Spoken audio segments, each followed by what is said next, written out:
Senate Amendment 9, Secretary, read the caption. Floor Amendment number 9 by Huffines. Senator Huffines, you're recognized on your amendment. Thank you, Mr. President and members. I appreciate this. Hold on just a second. This amendment, wait a minute, I got my wrong book, okay. Members, as we expand the Second Amendment with liberty, like this bill we're working on, we must be mindful of our civil liberties, safeguarded by the Fourth Amendment. Texans who choose to carry openly, once this bill passes, should not be suspect and should not be detained, delayed, searched, simply because they have chosen to exercise their Second Amendment right.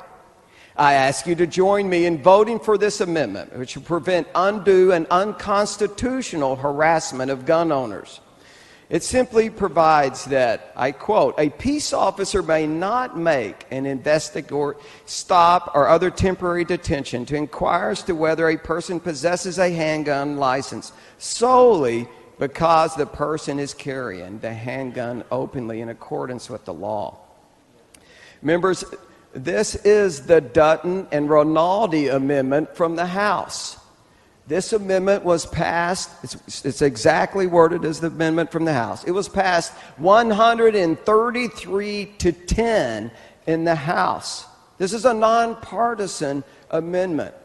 This clarifies, this will help the police because it clarifies the legal situation that they're going to be in. This is a very good amendment to make sure that we're not burdened. Taxpayers, the police, and their employers are not burdened with the inevitable litigation that's going to follow if we don't pass this. Senator Estes, you're recognized. Thank you, Mr. President. Senator Huffines, thank you for bringing this back up. And obviously, we have been discussing this Representative Dutton amendment very extensively. And let me tell you my take on it, please.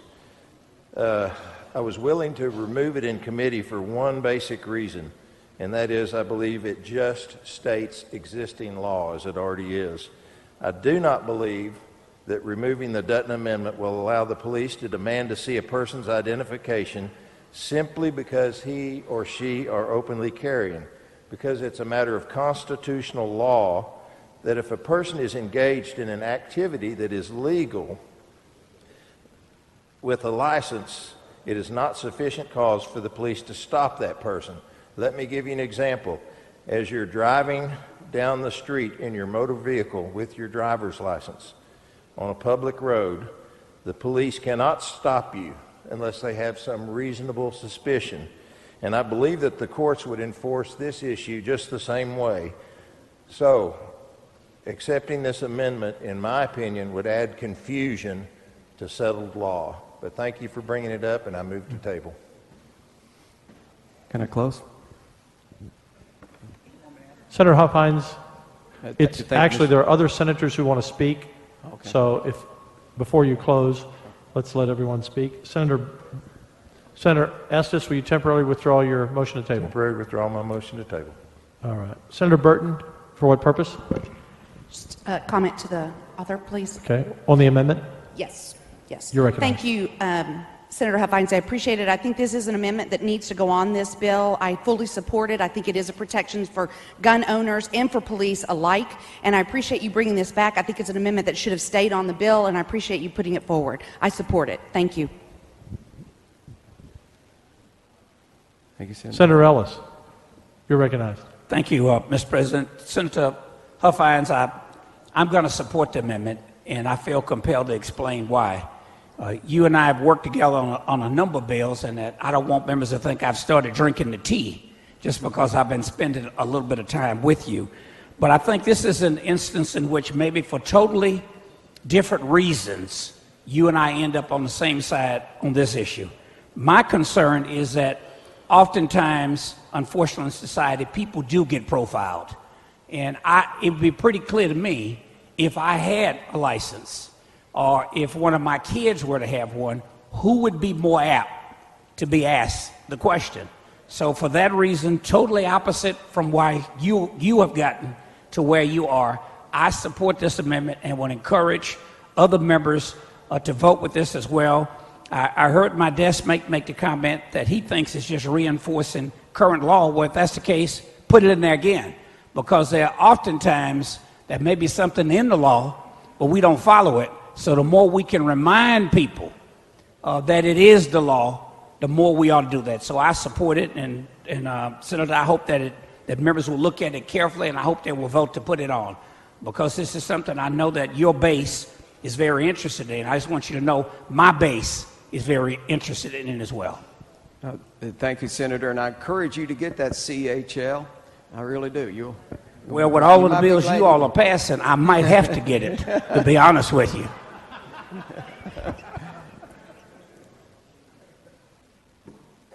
Senator Huffman, you're recognized. Thank you, Mr. President. Permission to question the author of the amendment? Senator Estes? Actually, I want to... Senator Huffines, you're Senator recognized. Huffines, thank you. Senator Yes. Huffines, I wanted to just discuss with you this amendment that you're putting on and discuss what I see as the problems associated with this amendment. Certainly, I think we're all in agreement that we never want any law-abiding citizen to be confronted or have issues with law enforcement when it's not necessary. We certainly want individuals to be able to enjoy their constitutional rights and the privileges that have been given to them by the state of Texas, as far as, especially if this bill passes and giving them the ability to openly carry their weapons. But I strongly believe that this particular amendment will make it virtually impossible for law enforcement to perform their duties. I think we all know that law enforcement has been very unsettled about open carry to start out with, and I've sat through all the committee hearings and listened to police officers and taken into account what they had to say, but this body has proceeded anyway, despite some of their concerns. I think some of their concerns were unfounded, but I think some of their concerns are quite legitimate, and the law enforcement community has great concerns about this amendment. Virtually, in my opinion, what this amendment does is create what you were trying to do in your other amendment that you pulled down, and that is to create constitutional carry. I understand that you have support from some of the Republican members on this bill, and I understand that you have support from some of the Democrat members on this bill, on this amendment. And I would suspect my dear Democratic friends here, some who are supporting it because it, in effect, will lead to constitutional carry, which is going to lead to what I believe grave issues in the state of Texas as to how this new legislation will be perceived, both by law enforcement and by the public.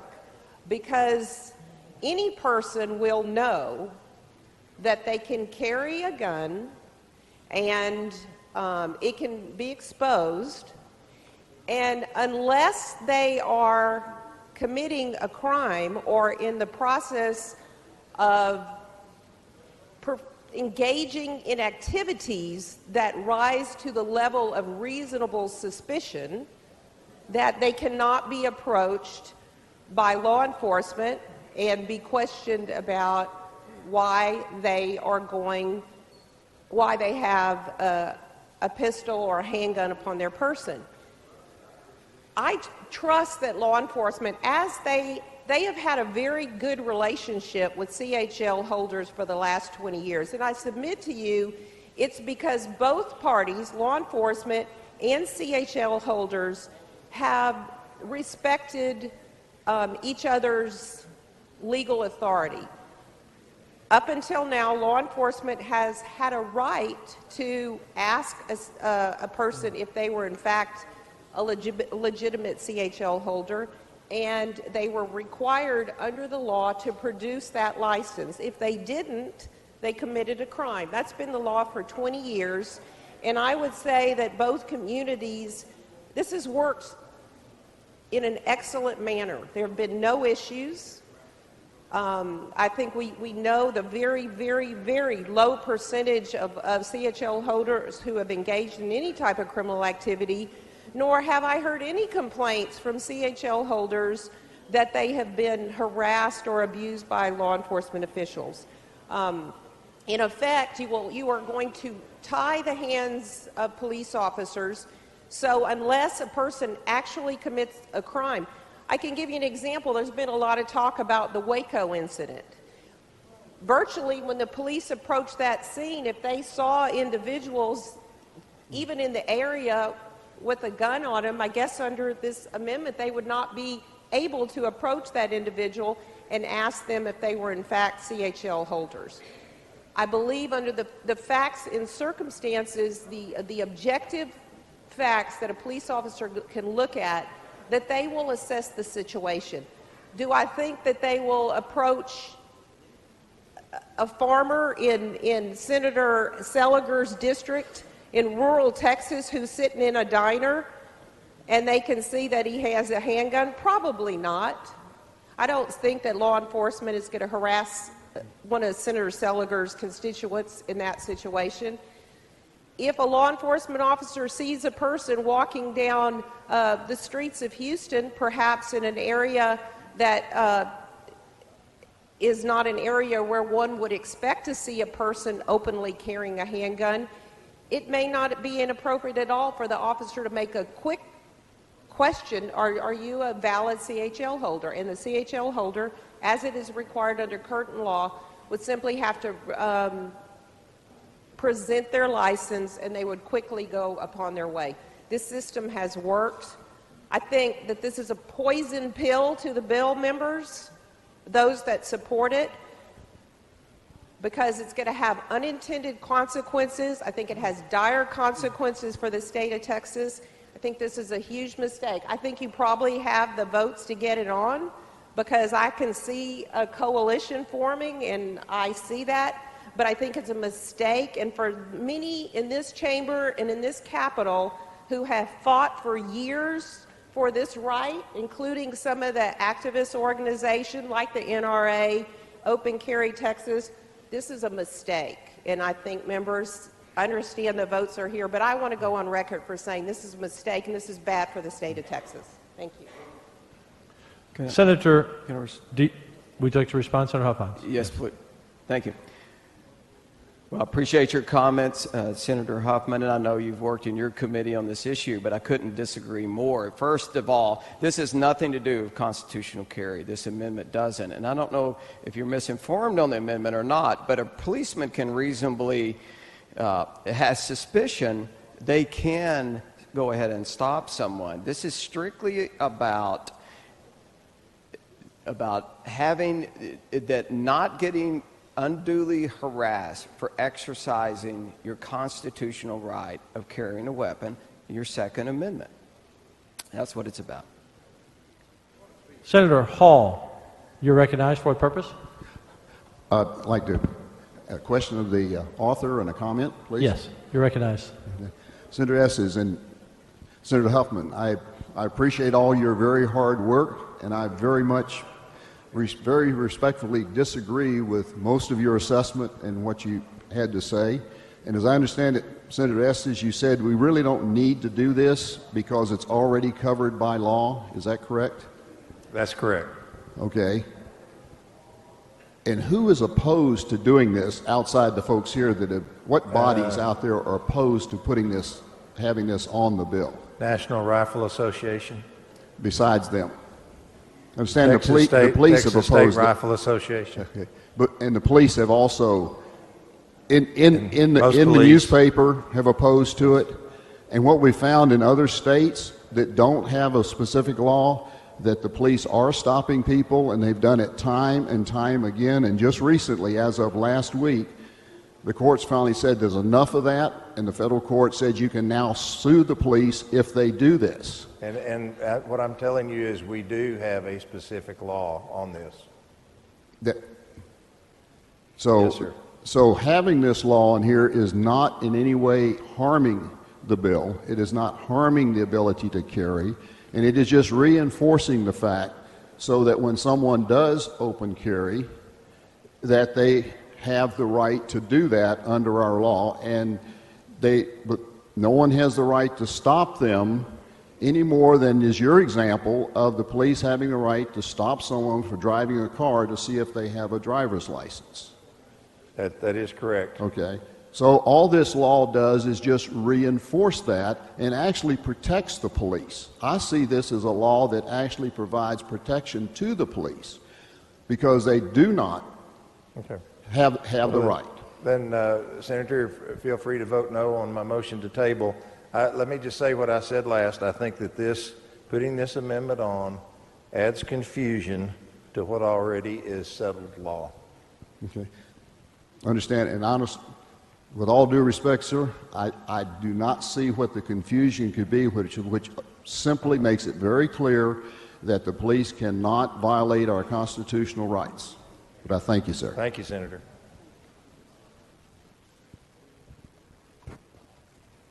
Senator Whitmire, for what purpose? I guess I'd like to ask the sponsor of the amendment some questions. Am I recognized?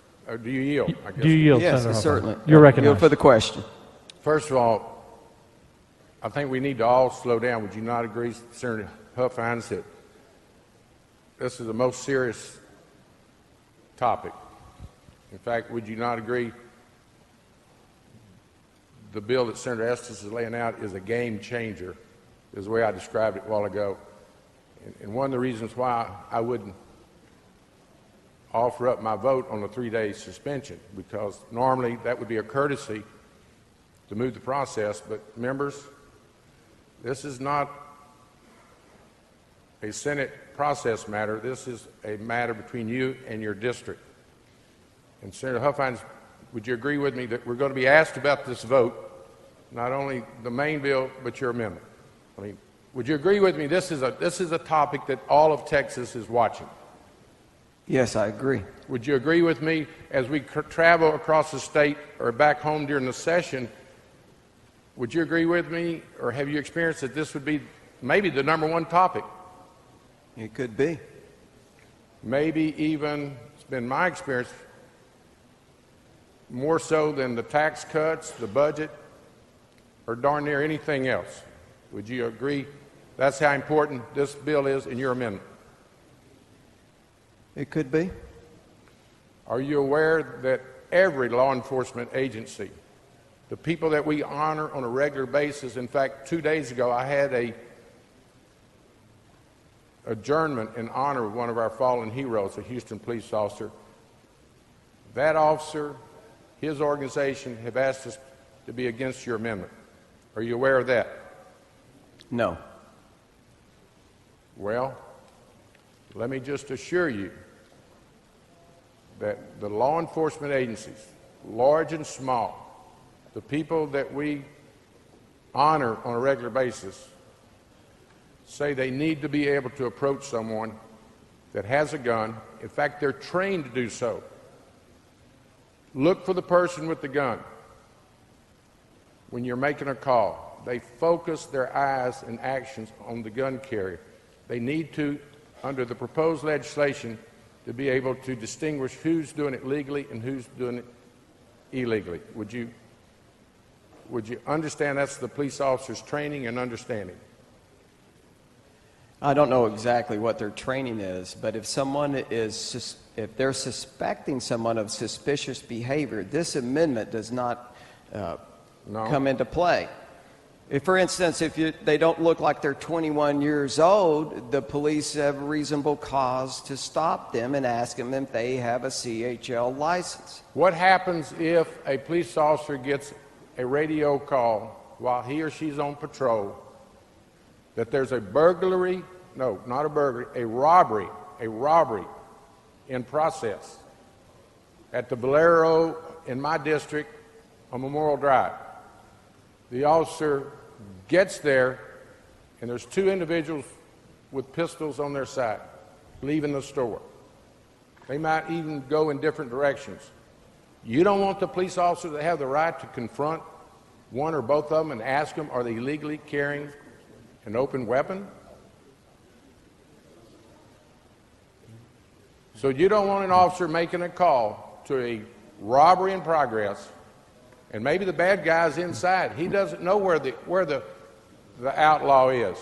You don't want the officer to ask the question of two individuals, which one of you have a legal weapon and which has an illegal?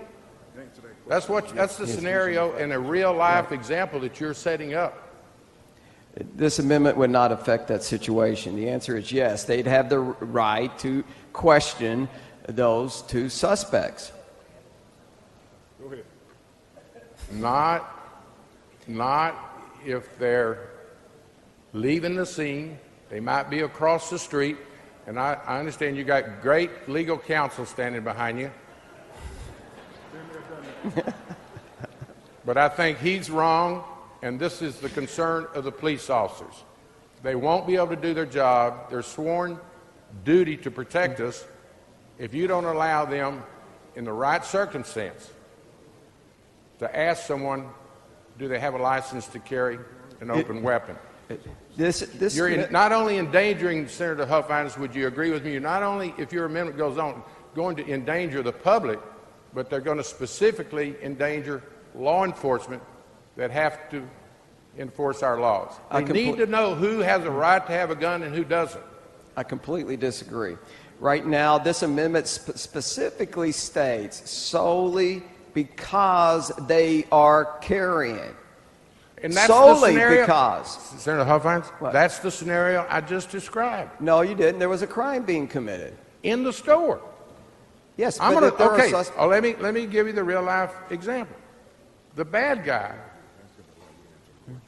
that the call went out is in the store, in the process of holding people hostage, robbing the cashier, and it may be two open carry, legally open carry individuals trying to get away from the scene, to get to their car to leave.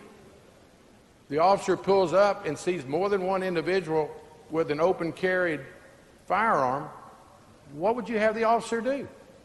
If there's they tell me they better stay in their car. What would you have them do? I'll be happy to answer your question. Give me a chance. If a crime... You want to just give Senator West the mic and we can say... we can eliminate... Who's the middleman? I don't know if you're the middleman or he's the middleman. No, I'm answering your question. Okay. Fine. Senator West, here's your chair right over here. If a crime's being committed in the area... In the store. They have a right to question anyone. That's not what this amendment's about. It strictly says that if the reason to be stopped is solely because they are exercising their Second Amendment. No, I've got it in the process of making the call with the bad guy in the store. The officer sees someone in the parking lot. He may be across the street. They may be an observer. They got an open carry. The officer needs to be able to approach them to make sure they're not even a suspect. It does not change that circumstance. Well, let me ask you this. Let's just get a little more simpler. Why in the world do you think all the police officers are opposed to your amendment if, in fact, it doesn't detrimentally affect them? I don't know if that's the case. I don't think... Well, take my word for it. I work in criminal justice with law enforcement each and every day. Well, they say they can't do their job in protecting the public and the police officers if you don't allow them to approach people and say, do you have a right to have your gun? Do you know who Cleet is? Do I know what Cleet is? Yes. Of course I know what Cleet. Well, it's my understanding they are enforcement officers in Texas. It's my understanding they're in support of the amendment. I do not take the premise that the police are not in support of this amendment. There might be a few that aren't in support of this amendment. Let me ask you another question, because I don't think I'm going to change yours or Senator West's mind. Are you going to pull your amendment down, or are you serious about us having an up or down vote on your amendment? Because see, a while ago you had the constitutional carry, you pulled it down, so I don't know if you're going to pull this one down or not. Dean, we're going to vote on this amendment. This is Okay. a nonpartisan amendment. This that- amendment passed 133 to 10 in the House. And Well, for let me those just that want to quickly, in all support due the respect amendment, to the House, let me this tell is you, the Senate. those that want open carry, this is the quickest path to the governor's desk. Okay, that's what I want to ask. Are you aware that if your amendment goes on, the sponsor of the legislation says there's not going to be a conference committee to strip it off, that your language will become part of the bill that goes to the governor's desk? Are you aware of that? I mean, Yes. this is how serious your amendment is. Absolutely. It will become the law of the state of Texas that, one, you have a right to carry a firearm, and number two, you're going to restrict law enforcement from approaching anyone because they have a firearm and ask them, do they have a license? That is not what my amendment does. My amendment protects the Second and the Fourth Amendment of our Constitution. And this, yes, I am perfectly aware that this is going to get on the bill, just like the House had it on the bill. Are you aware also that there is a coalition of senators being formed as we talk that are going to support your amendment? Some because they're philosophically in tune with you, and others perhaps because they were under the impression it was going to kill the bill. But are you familiar that all my colleagues should understand this will become the law of the state of Texas if your amendment goes on? Well, I'm not speculating if people would support it or not support it, but I can tell you that it would be a good thing that this gets on the bill. And you don't have any concern about the safety of our law enforcement officers or the public that they're sworn to protect? I'm always concerned about the safety of law enforcement, of course, but that's not what this amendment's about. It's about defending our Second and Fourth Amendments. Where does the Constitution. Second Amendment describe a scenario that I laid out for you a while ago that law enforcement tells me is going to be a real live example that they're making a call? I think Senator Huffman even referenced Waco. Up until this point, I think you could say this proposed statute, would not affect Waco, and I don't think you'll be able to say that after your amendment goes on, because in the Waco crisis, if an officer came up there and there was just someone having lunch or going through the parking lot, was not a gang member or motorcycle gang member, and they have open carry, they may be blocks away. You're going to prevent law enforcement from approaching them in the scenario of Waco. Not if they're suspected of committing a crime. How do you determine that? If they're It's 2 blocks from the it's Waco... the officer's judgment. That's not what the amendment says, Dean. It clearly says solely because. If they suspect you of a crime, if they suspect you don't have a permit, if you're wearing gang colors, of course you're going to be able to be stopped as being suspected of a crime. From what we've learned, there were a group of law enforcement at the location before the crisis broke out. They had intelligence that there was going to be a gang meeting and there were controversies. So they had the area staked out. What if you're a couple of blocks away, and for the safety of the officers and the public, they need to approach someone blocks away from where the accident occurred, the incident, and ask people? They have to have reasonable judgment of the circumstances. And Reasonable judgment. Do you know right now, do you know what the training for officers are? You're wanting them to go back through a whole new training procedure. I'd like to have order, please, in the Senate. I'd like to have total quiet in the Senate, please. Thank you, Mr. President. You know, I can't be more sincere than I'm being by telling you that police officers that I listen to in the Criminal Justice Committee, that we honor regularly, have told me that this not only will interfere with their job performance, it frightens them. It frightens them on the behalf of the people that you represent, I represent, and Senator West represent. This is not John Whitmire's opinion. It's just so that I agree with them that they need to be able to, and Senator Estes used good judgment. He's calling it confusion. I'm going to call it a threat to law enforcement officers and the people we represent. If your amendment goes on, Senator, why won't you listen to the people that put their lives on the line every day for us? Don't you think their opinion is probably clearer and more qualified than yours or mine? You want me to answer the question? You want me to answer the question? I'm going to answer the question, and I'll tell you what. You don't speak for all the police. This is the same argument we heard when we got the CHL process started. And I think there are police for this amendment, and there are a lot of police forces might have been against it when we first got CHL. They will learn how to deal with the situation without violating the Fourth Amendment of people's constitutional right not to be unreasonably searched. Senator, were you here when we passed the CHL in '98? I was not. You know I was. You know I voted for it. And that was not one of the arguments presented by law enforcement. One of the arguments was there might be road rage, shootouts, there might be incidents which have not proven to be accurate. Right. But I voted for the CHL. I'm glad you did. I'm not afraid of guns. But I do listen to law enforcement who works the streets of Texas in very dangerous situations.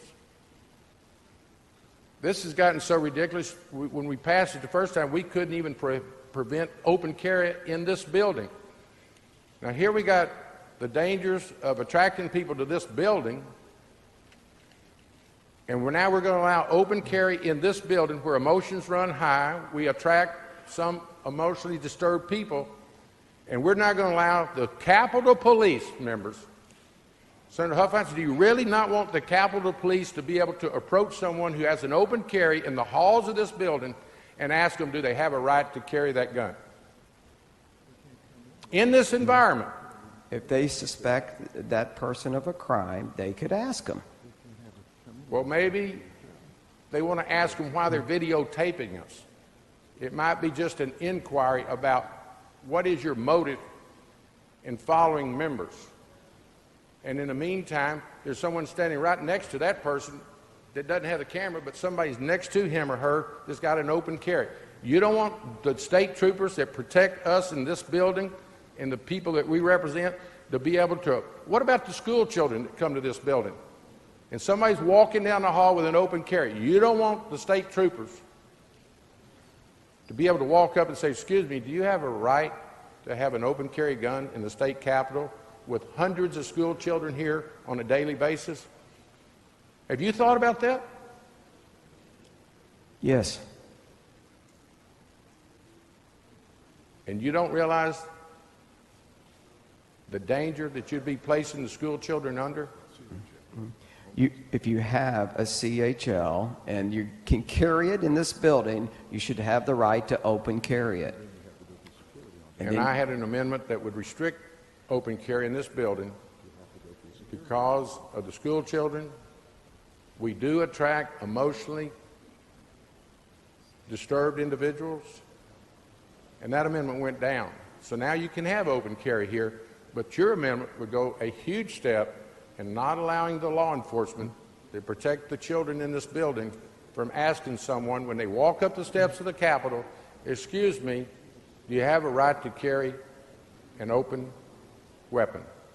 What my amendment's going to do is to clarify the law and keep our police force from being sued and our taxpayers from paying the legal cost of violating the Fourth Amendment. That's what my amendment's going to do. The police officers that you say you're concerned about being sued are against your amendment. I don't agree with that. Well, I tell you what, would you agree to pull your amendment down for about 2 hours and get them and allow them to contact you? No. Well, what are you afraid of, the truth? That the police officers in the next 2 hours can give you repeated calls and asking you not to endanger their lives and the people they represent? It's not the case. I feel like we don't need to waste the members' time. I disagree. I know, but would you pull your amendment down for 2 hours and let the officers, it won't be my opinion then, or I won't be repeating their position, they'll contact you personally. Would you be willing to do that? No. What are you afraid of? That the officers will come from every department in this state and ask you to pull down your amendment? And I'm not afraid of that. I just told you, I'm not here to bargain on my amendment, to wait around. I think I can go round up officers that would be in favor of the amendment, but that's not what we're here about. I'd be willing to hear from them if you give us a couple hours to hear from those that are in favor. Look, I don't believe you can. You can hear can hear from them all you want. The House passed this 133 okay, to in all 10. due respect, Yeah. what difference does it matter what the House Because is? I guess I've spent they 10 heard years from- over there, Yep. and they're a fine group of representatives, but we're the Senate. I understand. I don't know what the circumstances were, but it really doesn't matter. The Senate has to make the ultimate decision. This is our opportunity to improve the bill, pass the bill, or defeat it, but your amendment is what we're talking about. And it really doesn't matter what the vote was. They may have voted that to try to kill the bill. I don't know the circumstances. And they may not have actually heard from the police officers. Do you know if the House heard from the police officers before they voted? One would assume with 133 positive votes, nonpartisan, that they probably did. You think they did? Did anybody even anticipate the amendment before they voted? I'm told by the police officers they couldn't believe their eyes or what they were hearing because it's going to endanger them. John, I've got an answer for that question. Beg your pardon? I have an answer for the question you're asking. Actually, I think we had a House member that participated now in the Senate is what I'm being told. But I don't want to yield at this time because I'm going to try to get Senator Huffines to understand, is there anything that would get you to understand the concerns of the police officers?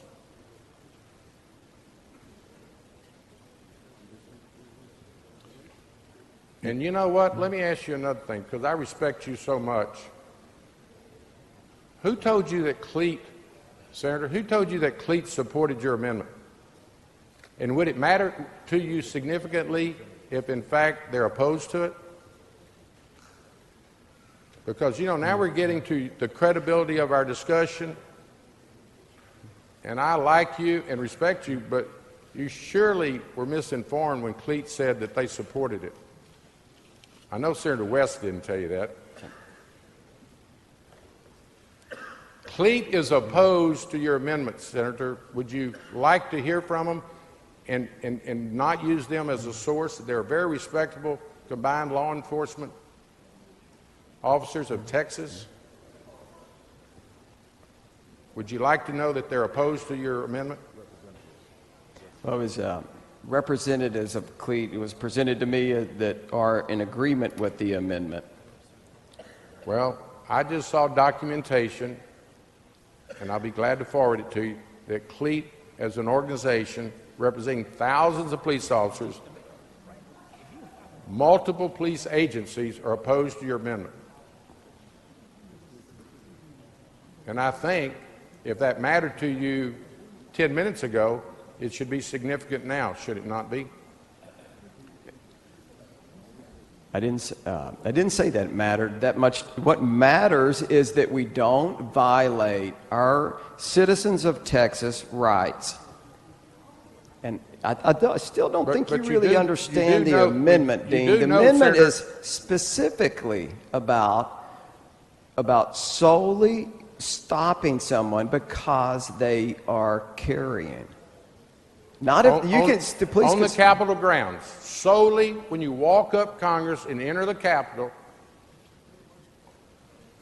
no crime being committed. You don't think that the troopers should have the right to stop someone at the steps of the Capitol and say, "Excuse me, I notice your gun. Do you have a right, a license to carry that gun?" You don't think state troopers need to do that in this environment?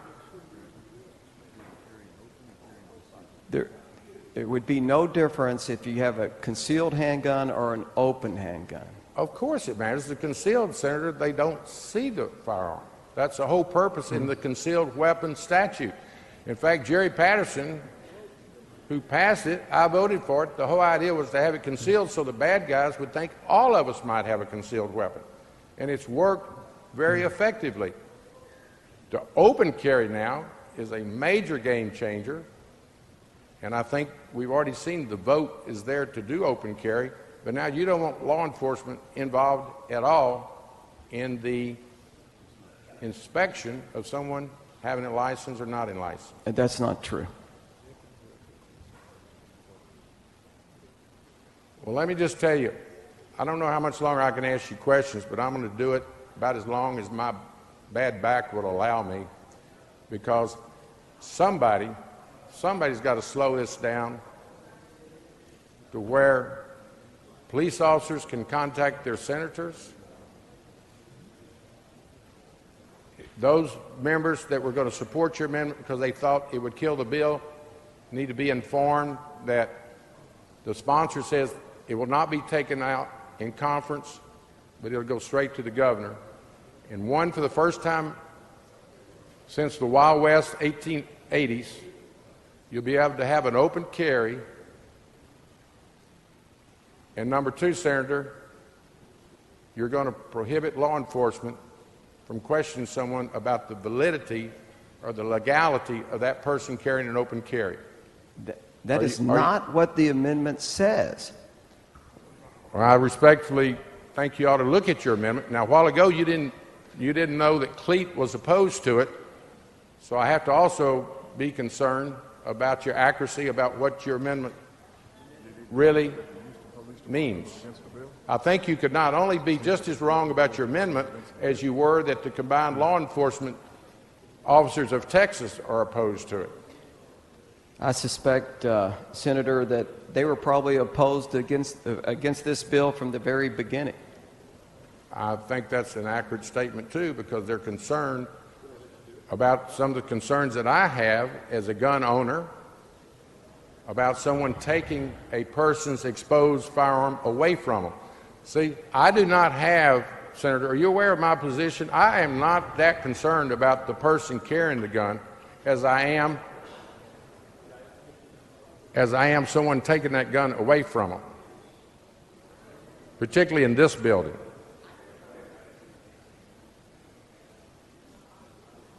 Would you like to have a phone call from the executive director of CLEAT, since that's one of the resources that you referenced? Nope. It's irrelevant to this amendment. Irreverent? Irrelevant? It doesn't matter about the amendment. That's not what we're... So officers don't matter. Is that your position? No, that's not the argument here. The discussion we're talking about is simply about not being harassed if you're exercising your Second Amendment. If the police suspect you of committing a crime, they can stop you and ask you if you have your CHL license. Okay, so you're walking up Congress, you're approaching the Capitol, not committing a crime, but the state troopers would like to approach you and ask you, do you have a license? Of course, I guess one of my problems is, Senator, help me, you don't think you even need a license in the first place. Is that not true? So maybe my problem is I'm just not making a difference in my line of questioning because, one, you don't even think you need a license. You ought to be able to have a felony record or even have a history of mental illness and be able to do an open carry. Is that not your position?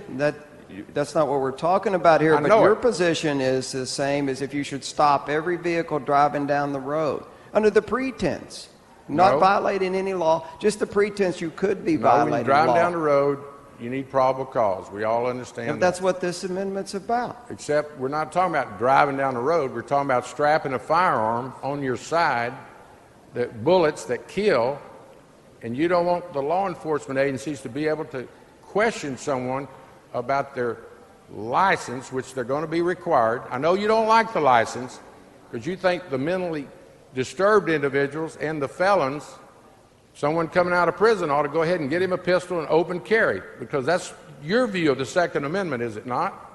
No, it's incorrect. You don't believe in constitutional carry, which you had an amendment about 30 minutes ago? That's not what we're talking about, but that's not what that's about. That's not what non-parliamentary. I know, you pulled it down. I'm surprised. You're such a believer in the Second Amendment, such a purist. Why did you pull your amendment down earlier if you feel you don't need a license to carry a firearm in the state of Texas? You know what? I appreciate your concern on that, Senator, but what we want to talk about and what I'm talking about right now is this amendment. And that's why I'm spending the time to ask you about the concern. Senator Huffman did a great job. Actually, I believe came out of her committee. She knows of the concerns of law enforcement about the dangers if they're not allowed to ask someone about the legality of having a firearm on their side.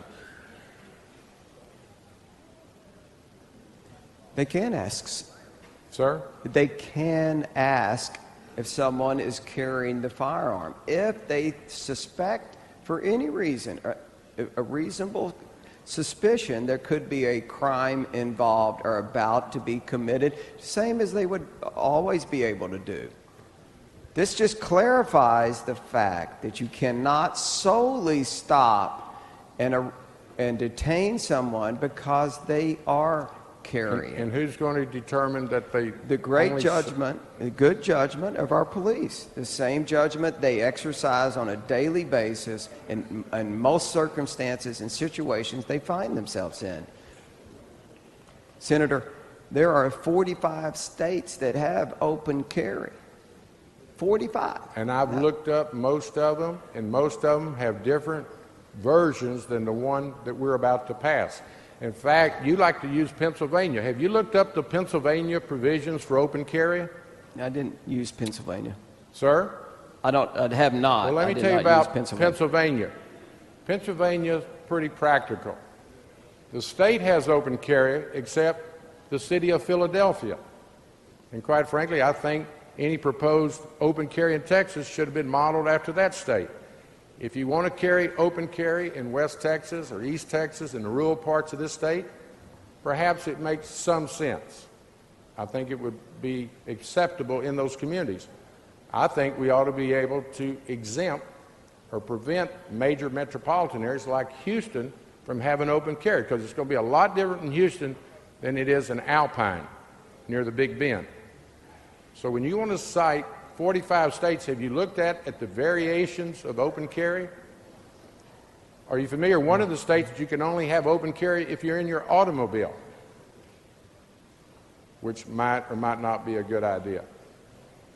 But for you to stand there and say 45 states have open carry, you got to really go from state to state to see how much sense it makes. I promise you, the law enforcement that I'm representing on the floor come out of our large cities. Although CLEAT, the one you attempted to use, who now we know is opposed, represents small departments and large departments. But the people that sent me down here from a diverse population like Houston are scared to death of this and think that you will endanger not only the public but the police officers. So do you really think saying 45 states have open carry is a good, accurate statement when we're looking at a very specific statute here on the Senate floor? Because now you know Pennsylvania has a different policy for an urban city like Philadelphia than they do rural Pennsylvania.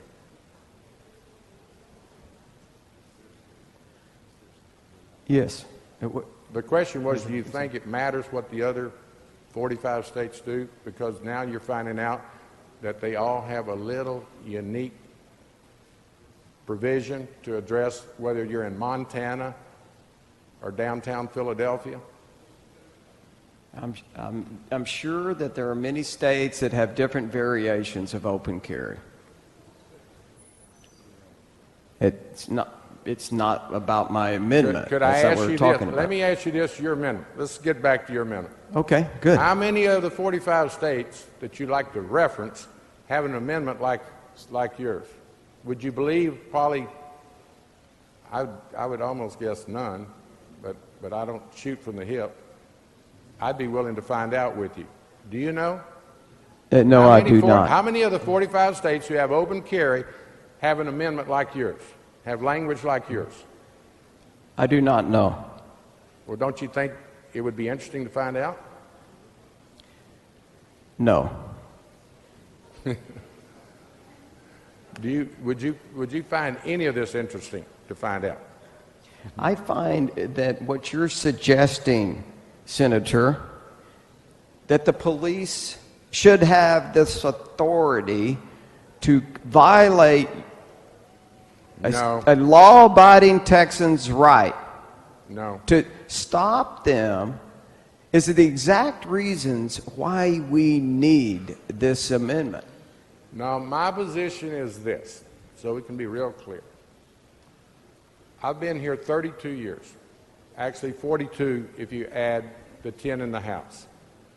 I don't know of anyone that has been a greater voice for law enforcement. I've dealt with their pensions, I've dealt with their civil service. I've given, unfortunately, too many eulogies at fallen heroes' funerals. So I take this very serious. When my police department, CLEAT, that you referenced a while ago, when they tell me that this will endanger their officers' lives, I'm going to do everything I can to block your amendment. And I didn't come to work today to talk for hours. But members, it's time to slow down and realize what's at stake here. I understand the votes are present, Senator Huffines, to pass open carry. We did it, I think, 2 months ago. I was opposed to it, do you remember? But I also, do you recall, I am a strong supporter of the Second Amendment. You remember that conversation? I voted for the CHL in '98. I've taken the course. I have plenty of guns, rifles and pistols. I'm not afraid of weapons. But I am concerned about open carry. I'm also mostly concerned about someone taking a gun away from someone who is licensed to do an open carry. So that's going to happen. But now, I have to rise and use the energy and my voice to represent police officers that tell me this will endanger their lives. Because there's going to be occasions where no crime is being committed, to our knowledge, but a police officer is going to have to ask someone, or need to ask someone, maybe will you just move on, you know, at a scene or something. Will you just move on, and somebody's going to have an open carry, and to protect that officer's life, he doesn't have time, Senator Huffines, to wait till a crime to be committed. To protect that officer's life, he needs to ask someone, are you a licensed carrier? It's just that plain and simple. Why I hope you understand your amendment is being opposed by law enforcement. I mean, do you get the scenario I just described for you? No crime is being committed. You want me to answer the question? An officer, Senator Huffines, what if he's at a car accident? A car accident. No. Excuse me, Senator. Senator, I want quiet in this chamber. It's an important bill, an important issue. If you cannot be quiet, I will ask the Sergeant of Arms to ask you to be quiet. Please. Thank you, Mr. President. Members can talk on the floor, but please softly. But behind the rail, we will clear the area behind the rail if need be. Senator Huffines, help me understand how a police officer would deal with this situation. Because it's a very real one. There's a car accident. Either the participants or the occupants of the car get out with a firearm strapped to their side. Let's just stop right there. You don't want the officer to ask them, do you have a right to have that pistol strapped to your side, a loaded .357 Magnum? They're in a car accident, the officer shows up, they get out, they're exchanging insurance information, and one of them has a pistol. For the officer's safety, Senator Huffines, do you not see the need that he needs to ask that officer, ma'am, do you have a right to carry that firearm on your side? If he feels like his life is in jeopardy, he can ask. He does not If he necessarily at feels that point feel it. He just needs to He's know who gonna all u- the players are. He's going to exercise his judgment that he exercises every day in those situations. And I'm sure they're going to exercise it prudently and have confidence in the police to being able to handle the situation. Let me ask you, Dean, how many times do you want a policeman to stop somebody walking down the street with law-abiding Texan, exercising their right? How many times should they be stopped? Listen, I'm asking you a quick question. Well, I'll let you ask me questions. Normally I was asking, but you and I are such good friends. Go ahead and ask me a question. I appreciate that. Thank you very much. How many times should that law-abiding Texan walking down the street be asked? Okay, can I answer it? Yes, sure. Go ahead. Under today's laws, I think anytime an officer sees someone with a pistol on their side, under today's laws, they ought to be able to approach them and ask them what's going on. You know, that's in violation of the law. Now, the proposed law is going to allow that to be legal. You're just taking it a step further, that if an officer sees the need to protect himself, herself, or their colleagues, or the public, they're going to be able to inquire, excuse me, I would really like to know, do you have a license to carry that .357 that you've got strapped to your side? That's what we're talking about. The law enforcement officers across this state and the departments, the chiefs, the people that we're here to look out for, tell me, and they would tell you if you'd listen to them, that that's going to endanger their lives. If it was not for their word and my understanding of the difficulty of their job, I wouldn't be standing up here. When I drove over here this morning, did not know this was going to be a part of my activity today. And quite frankly, I was prepared to accept that you have the votes to pass open carry. I'm concerned, but elections matter, and the votes are here to pass open carry. But I thought our fine sponsor of this legislation, working with multiple members, had used good judgment to take the Dutton Amendment off. So now I've got to do everything I can to try to get everyone to realize, one, this isn't showbiz. It's not going to come off in conference. Your amendment's going to go on the bill, and the sponsor says it will then go to the governor's desk. So all the fears that the police officers told me about after Representative Dutton's amendment went on, now I'm looking straight in the face.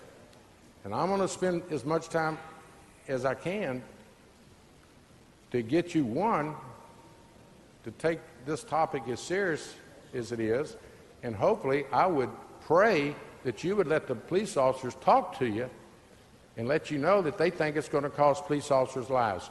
You know, let's assume I'm right and you're wrong. Let's assume the police officers are right and you're wrong. Do you really, and members, do you really want to cost some police officers their lives? Or perhaps constituents' lives? What if you're wrong, Senator Huffines?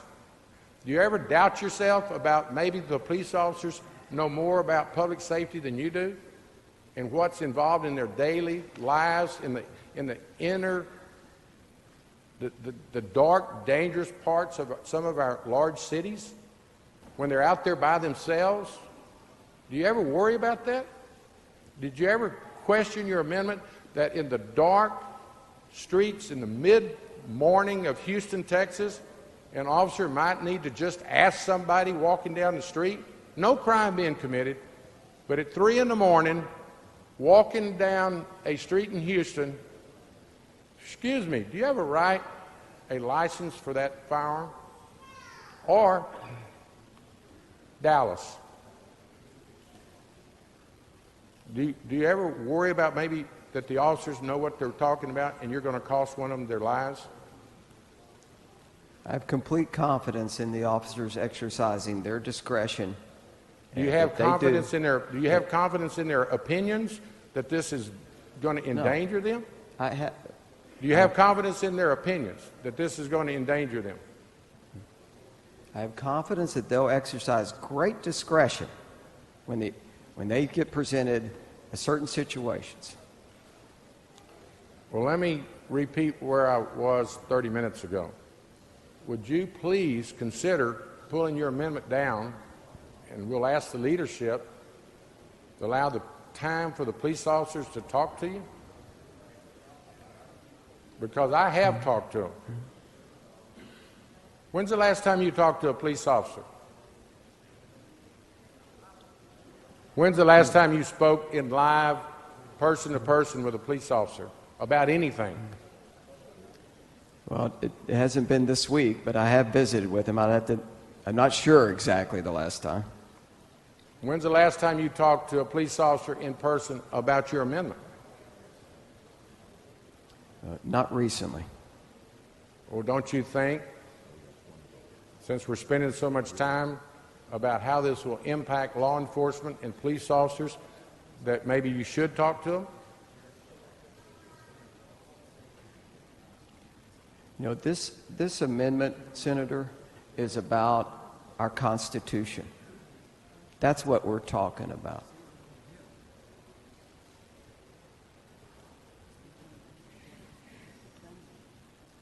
I'm sorry. I was listening to two individuals. What did you say? I said this amendment's about our Constitution. I know the Second Amendment. Yeah, I understand. But you know the Second Amendment does have some restrictions. Like, for instance, you can't have a machine gun. Are you familiar with that? I mean, the Second Amendment has some controls on it. Do you understand, Senator? You know, the Second Amendment does not allow us to, I mean, we actually have a lot of restrictions on the type firearms. You know, we're still not going to, even with the Second Amendment, not be able to carry a weapon in where alcoholic beverages are served. I mean, we do have some common sense safeguards to protect the public and to protect the children. Are you aware of that, Senator? So the Second Amendment doesn't say that you can't have some restrictions to protect law enforcement. You got it? I mean, do you understand that the Second Amendment does have some restrictions? No, I don't necessarily agree. There's some court rulings on certain restrictions on the Second Amendment that. Well, let me do something out of courtesy to my colleagues. I understand a number of other members want to speak, and I look forward to hearing their comments. And I hope now we've gotten everyone's attention. This is a game changer, and as I've told you, I think your amendment does severe harm to public safety, certainly our law enforcement officers, and I will yield at this point and allow other members, pro and con, I assume, to discuss it. But what I hope I've accomplished, Senator Huffines, is one, if your amendment goes on, it will become the law. I can assure you that is my intent. And number two, I hope you know at least the hundreds of law enforcement agencies that make up CLEAT is opposed to it. Most police officers, most police chiefs are opposed to it because they think it will endanger their life. And I will, Mr. President, yield at this time, but I plan to come back and speak as long and hard as I can against the bill and this amendment if it goes on.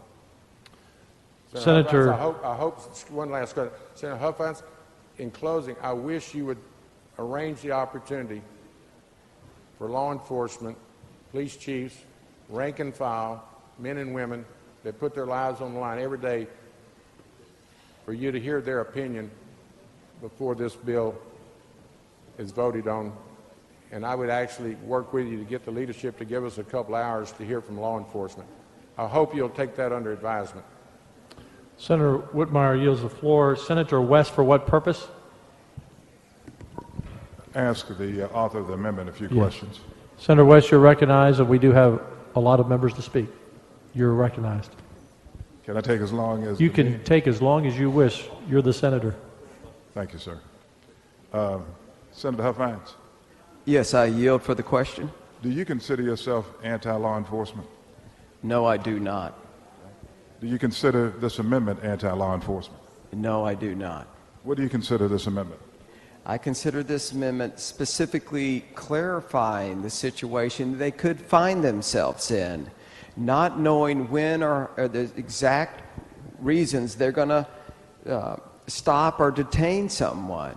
And this amendment gives clarifications that solely because someone is carrying openly, they cannot be detained. Well, unless somebody... let me say this. You may or may not know that I used to be an assistant district attorney in Dallas. You may or may not know that. You may or may not know that I used to be a chief felony prosecutor in the district. Excuse me, Senator.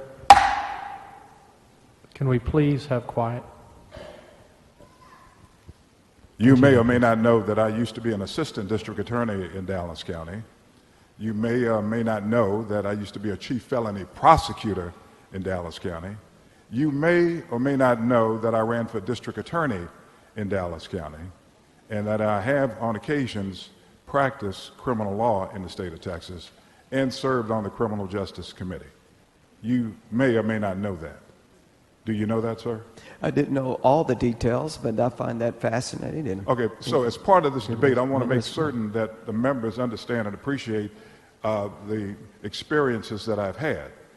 Just because a person lives in a particular community doesn't mean that that person should be automatically stopped by a law enforcement official. Do you agree or disagree? Of course.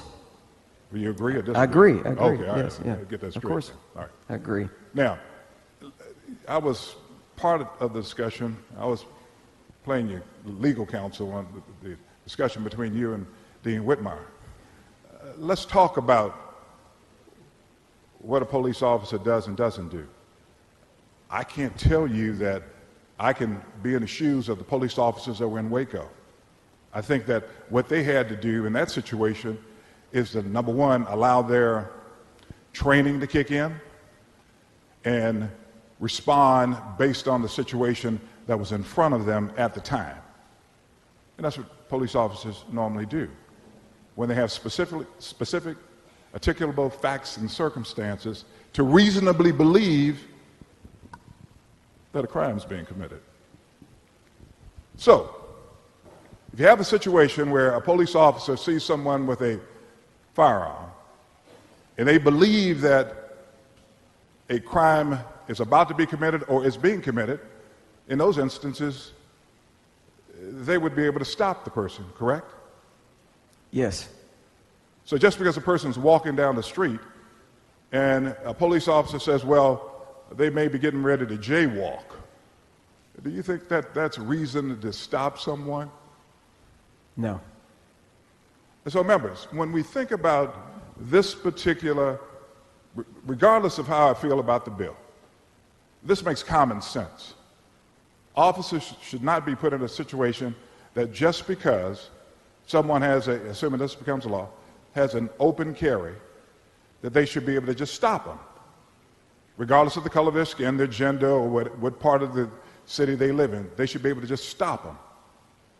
Secondly, when we think about the bill itself, my desk mate, my friend for a long time, talks about CLEAT. Senator, you may or may not be aware that CLEAT was against this bill. And other law enforcement also was against this bill.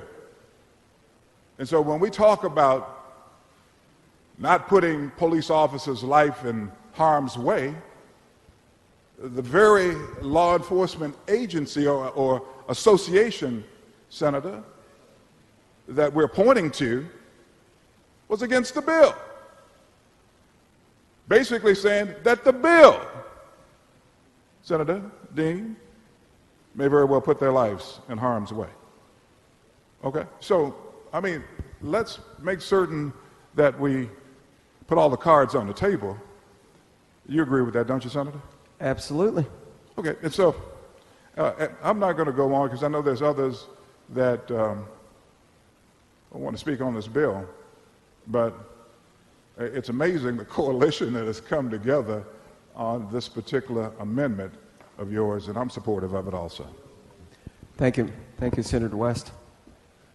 Thank you, Senator. Senator Van Taylor, and Senator Lucio and Senator Hall. Senator Lucio, Senator Hall, if you can move your discussion to another area of the floor. Thank you. Thank you, Mr. President. I was hoping the author of the bill, Senator Estes, could just answer a question that would help clarify my mind. I think the mind of a lot of Do people. you yield? Happy to yield. Senator Huffines, do you yield to Senator Estes? I do. Thank you, Mr. President. Senator Estes, I just want to be clear about the law.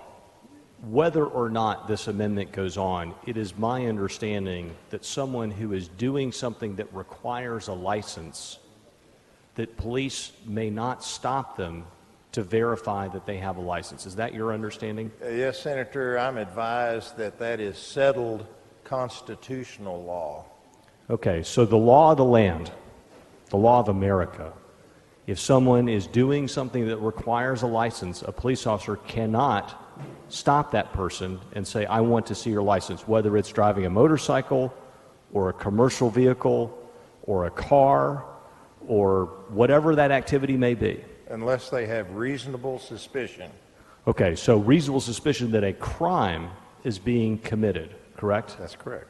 And so openly carrying a handgun, they see someone, that does not constitute probable cause. If this law is enacted. Right, if this law is enacted. That's correct. That's correct. Okay. So I think there was some confusion as I've heard different people discuss this, but whether or not, if this amendment goes on, if it doesn't go on, settled case law, federal law, for all the country is what you and I have just discussed. That's correct. And let me explain, when I said that did not want this amendment to go on and I would resist it, I talked about confusion. Let me explain the confusion I'm talking about. If we put this in statute, then it gives the chance for judges to interpret what these words say. We all know judges can interpret things where we think they've got the right interpretation, where we've seen cases where we think they've got the wrong interpretation. So it's unnecessary and it adds to confusion. But I think during my layout, I'll just read this. I had scratched it out just in the reason for time. I wanted to be, conscious of our time here. But since we're taking a long time working on this, let me read it. And this is what was in my talking points. While I have no problem with adding the Dutton Amendment back into the bill, I fear that it would erode support for the bill in this body. That may turn out to not be true, but I would prefer that we not do it. But with Representative Dutton's amendment on or off of this bill, this is still a good bill. It just adds an element of confusion, or could add an element of confusion in the judge's interpretation of this statute. So I think everybody, if I may just say, kind of chill a little bit here, okay? I will be telling you, as everybody gets a chance to talk as long as they want, I will be, on this amendment, when we get to it, after everyone's had their say, be saying that I'm going to leave this to the will of the body and I will be voting no. If it goes on, I will continue to advocate for this bill. So, got any more questions? Thank you, Senator Estes. Mr. President, for legislative intent, may Yes. I ask assent of my colleagues that the exchange that should take place between myself and Senator Estes be placed in the journal? Is there any objection? Hearing none. Senator Ellis, for what purpose? A couple of questions to Senator Huffines.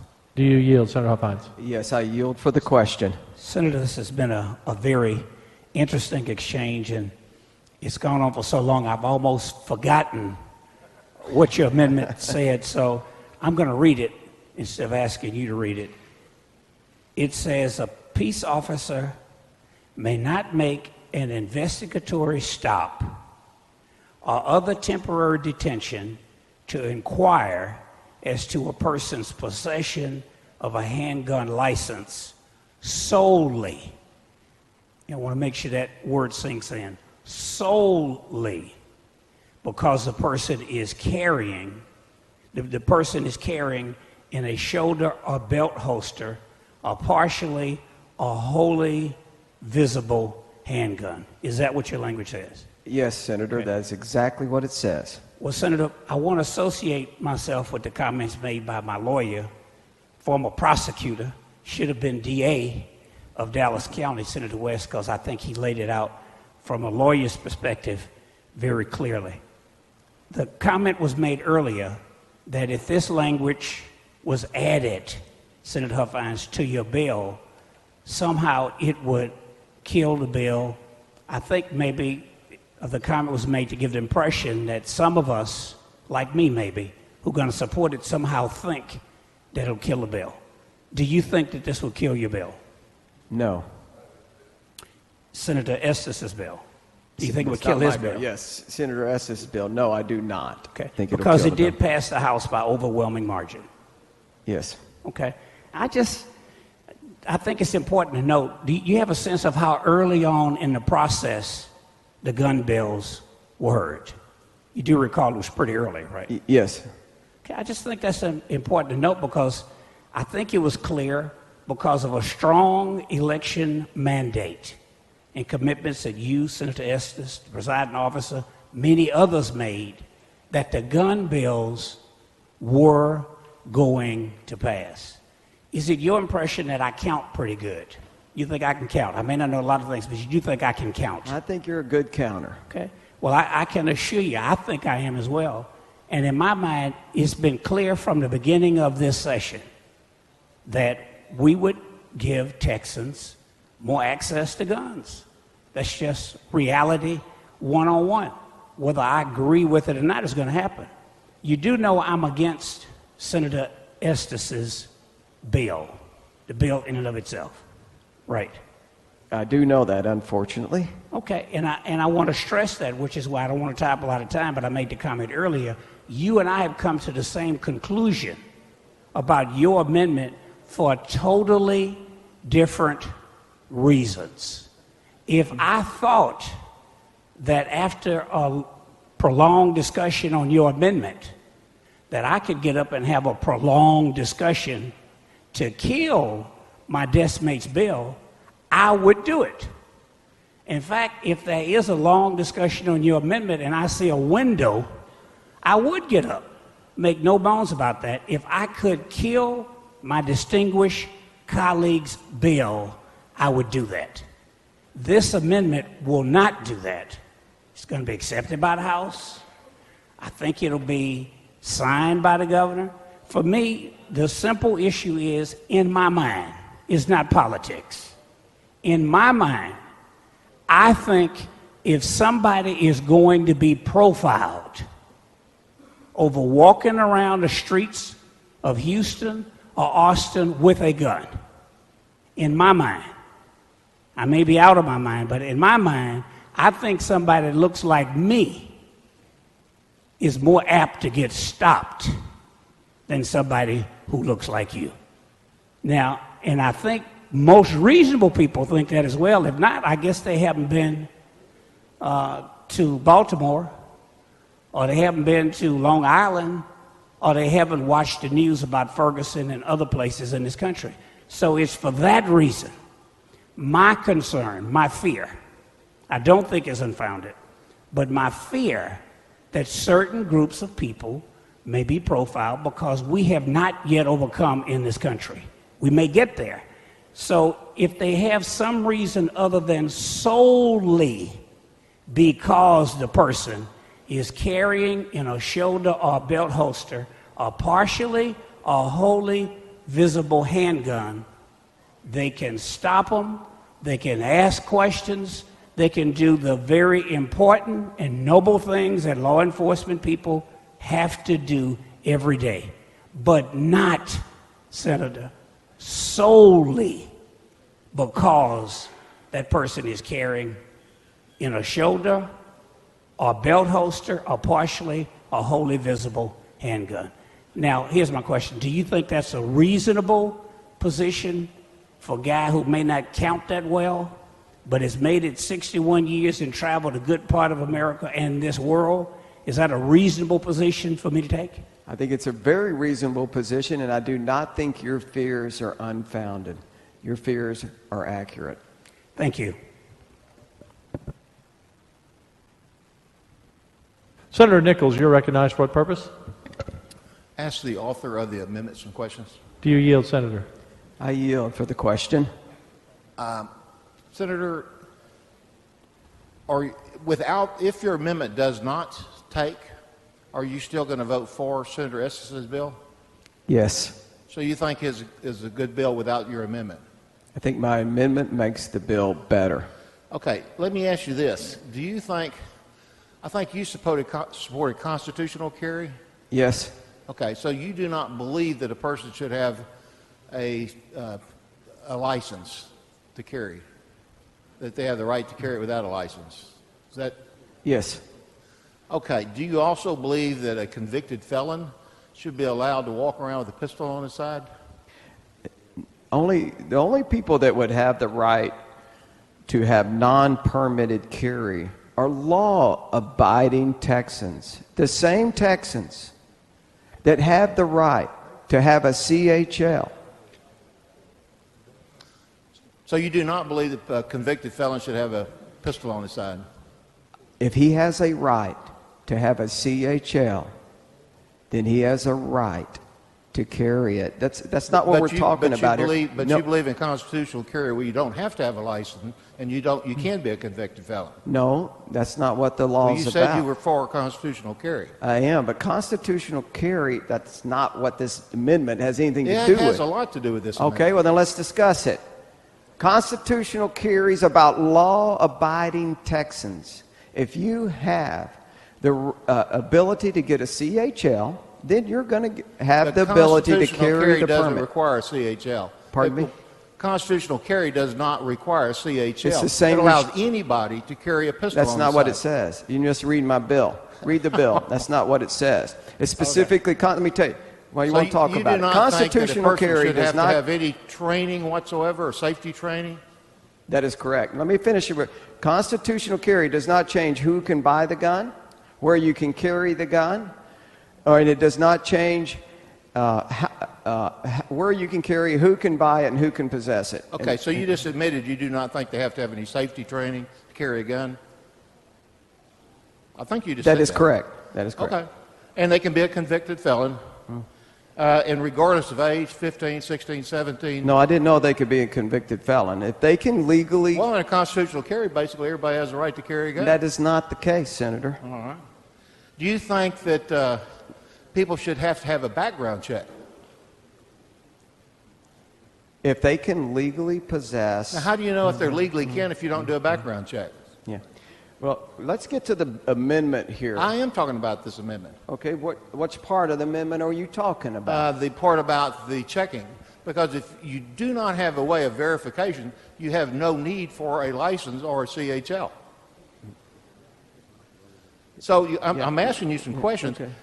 I asked you the question, do you believe that they should have a background check? And you said no. I asked you if you believe a convicted felon should have a license. You said no, they shouldn't. But how would you know if you don't do a criminal background check?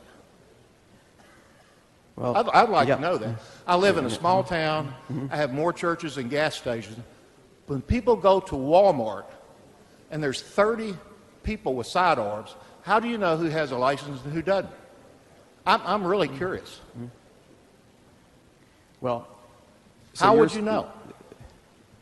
I'm going to bring you back to the amendment. How do you know? Okay. That you're basically saying you can't check. You can, this says you cannot check. You cannot check. there's no way to know whether you have a license. I've got 20 people in Walmart with a pistol. How do you know which one has a license? How many times do you think a police officer should check that man walking down the street? I think that it would How be, many times I think do it would you be think a would be crime reasonable? I think it would be bad for the policeman to harass. I think the policeman or officer or sheriff's deputy should not discriminate on that check based on race, age, and sex and those kind of things. But I think that a policeman should be able to check. You're saying you do not think they should be able to check. Not if it's solely because. So you're saying that you do not think they should be able to check. You're saying you do not think they should have to have a background check. And if you don't have a background check, you do not know if they're a convicted felon. That's basically what you're doing here. No, it's not. Yes, sir, it is. What I'm doing here is making sure. I will tell you, I do not like your amendment. I will be voting no on your amendment. Thank you. Appreciate your comments. Senator Larry Taylor. For what purpose? I'd like to ask the author of amendment a question. Senator Huffines, do you yield? Yeah. Senator Huffines, do you yield? Yes. Yes, sir. I thank you, Senator Huffines. And you know, here in the legislature, a lot of time we have to be concerned about, you know, we have a good intention, but sometimes the way the bill is passed, we end up with some unintended consequences. So I think I have a real life scenario that's very close to us. Currently, a CHL concealed handgun license holder who comes to the Capitol, who's had their background checked and has all the safety training. These are the law-abiding citizens that we're talking about. When they come to the Capitol, they can go through the short line and show their CHL, and they get in quite quickly. So I guess the scenario I think that's very close to us, if we have a person who really does intend harm, and they come to the Capitol, and they're open carrying, they go through the regular line, they don't go through the CHL line, and they walk through the metal detector, and the metal detector goes off. What happens at that point if this amendment goes on? Well, the police would be able to do whatever they need to do. What do they need to do at that point? Check him to see if he's got the CHL license. Or But that person at that point is not doing anything illegal. There's nothing unlawful about coming to the Capitol. But this person really, in their mind, has an intent of doing evil, but an officer can't tell that by looking at them. But now they've gone through the metal detector. The gun is clearly visible. When it goes off, he turns around, and the officer can see he's got a gun on his belt. Can the officer, if this amendment goes on, ask to see his concealed handgun license? And believe me, I'm a CHL person, I'm a gun guy, but I'm just trying to, how does this work? Yes, I would say yes to your question. Because the officer needs to use his discretion to make sure that he's going to prevent the crime. Let me just point out a little question here, is that this isn't unprecedented. I mean, the courts have ruled around different appellate court cases that you cannot solely stop a CHL holder because of a suspicion of a crime he didn't commit.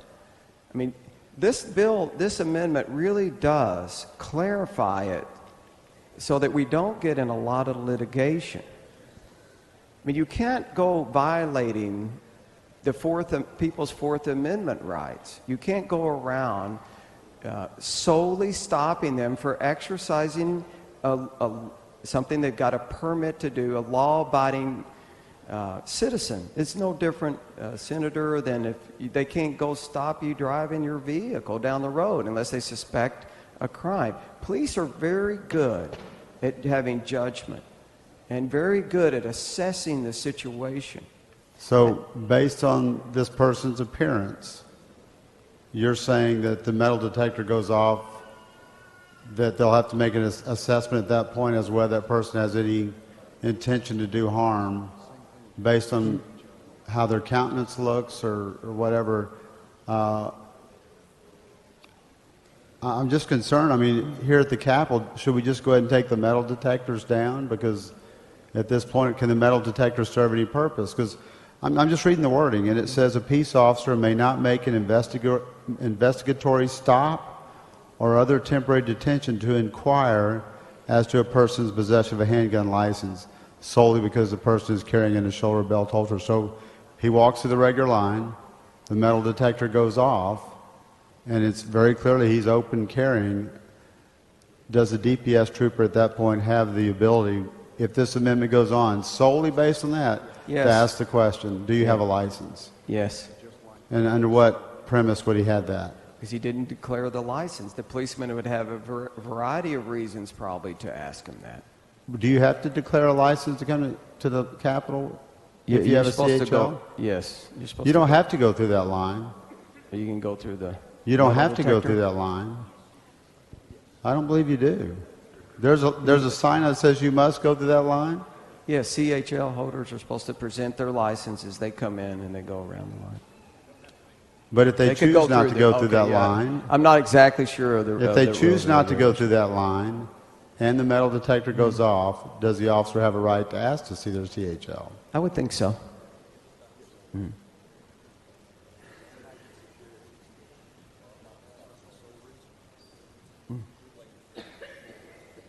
Yeah. I just wonder, is there an amendment? I mean, I hear heightened security, those types of things. Is there maybe an amendment that we need to put on there that says something to the fact that in areas of heightened security where metal detectors are present, that they can indeed ask in that case? So I'm just concerned that you may, by passing this, the unintended consequence may be that we don't allow metal detectors. And so, I mean, I've got the Biohazard 4 Containment Lab down in Galveston as part of UTMB, where they're doing all kind of very high-level infectious disease studies and those types of things. And they have a metal detector there, and they have officers there, because this is a federal lab, and they have to have the highest of security. And so they have officers there so people can come to that facility with open carry and walk through. And they don't have a CHL line. They just have a metal detector. So if that person comes in through that line, it goes off, they turn around and there's other facilities. I mean, a federal thing may have their own laws, and I'm just trying to find for the unintended consequence. So maybe there's an amendment to your amendment that we might need to put on that says something to the effect where there's a heightened security risk or something along those lines, to make it where we don't have the unintended consequence. Well, good point, Senator. I would tell you this, that I think the law and the amendment speaks for itself when it says solely. So if they have other concerns, if the metal detector operator had other concerns, if he says that, this person could pose a risk to the area they're entering, then he has a right to ask for the license. If an officer has concern or suspicion of anything, he has a right to do whatever he needs to do to secure the situation, to ask for the license.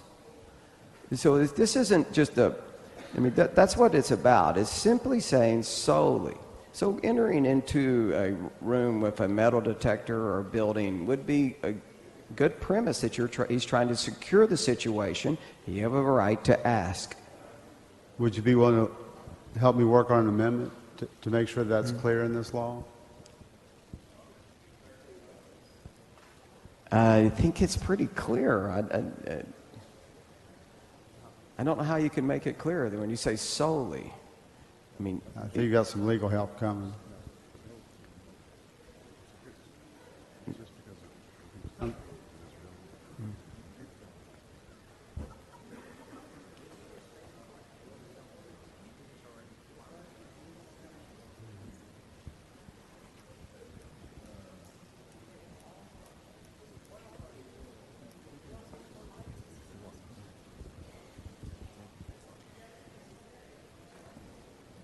with due respect, Senator, I appreciate your question.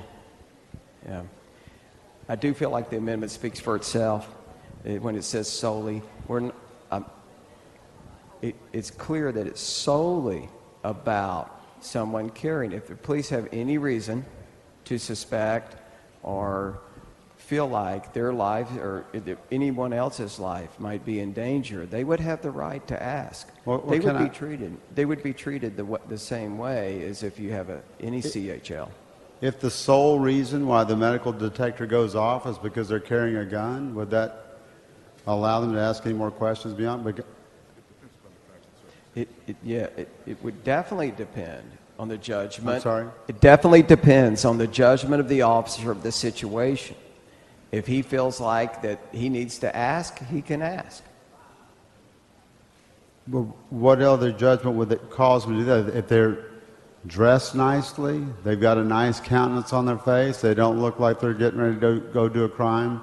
I don't know if you've seen some of the people who have done some of these mass murders. I mean, for example, Whitman in the UT Tower, if you saw a picture of him, he didn't look deranged to anyone.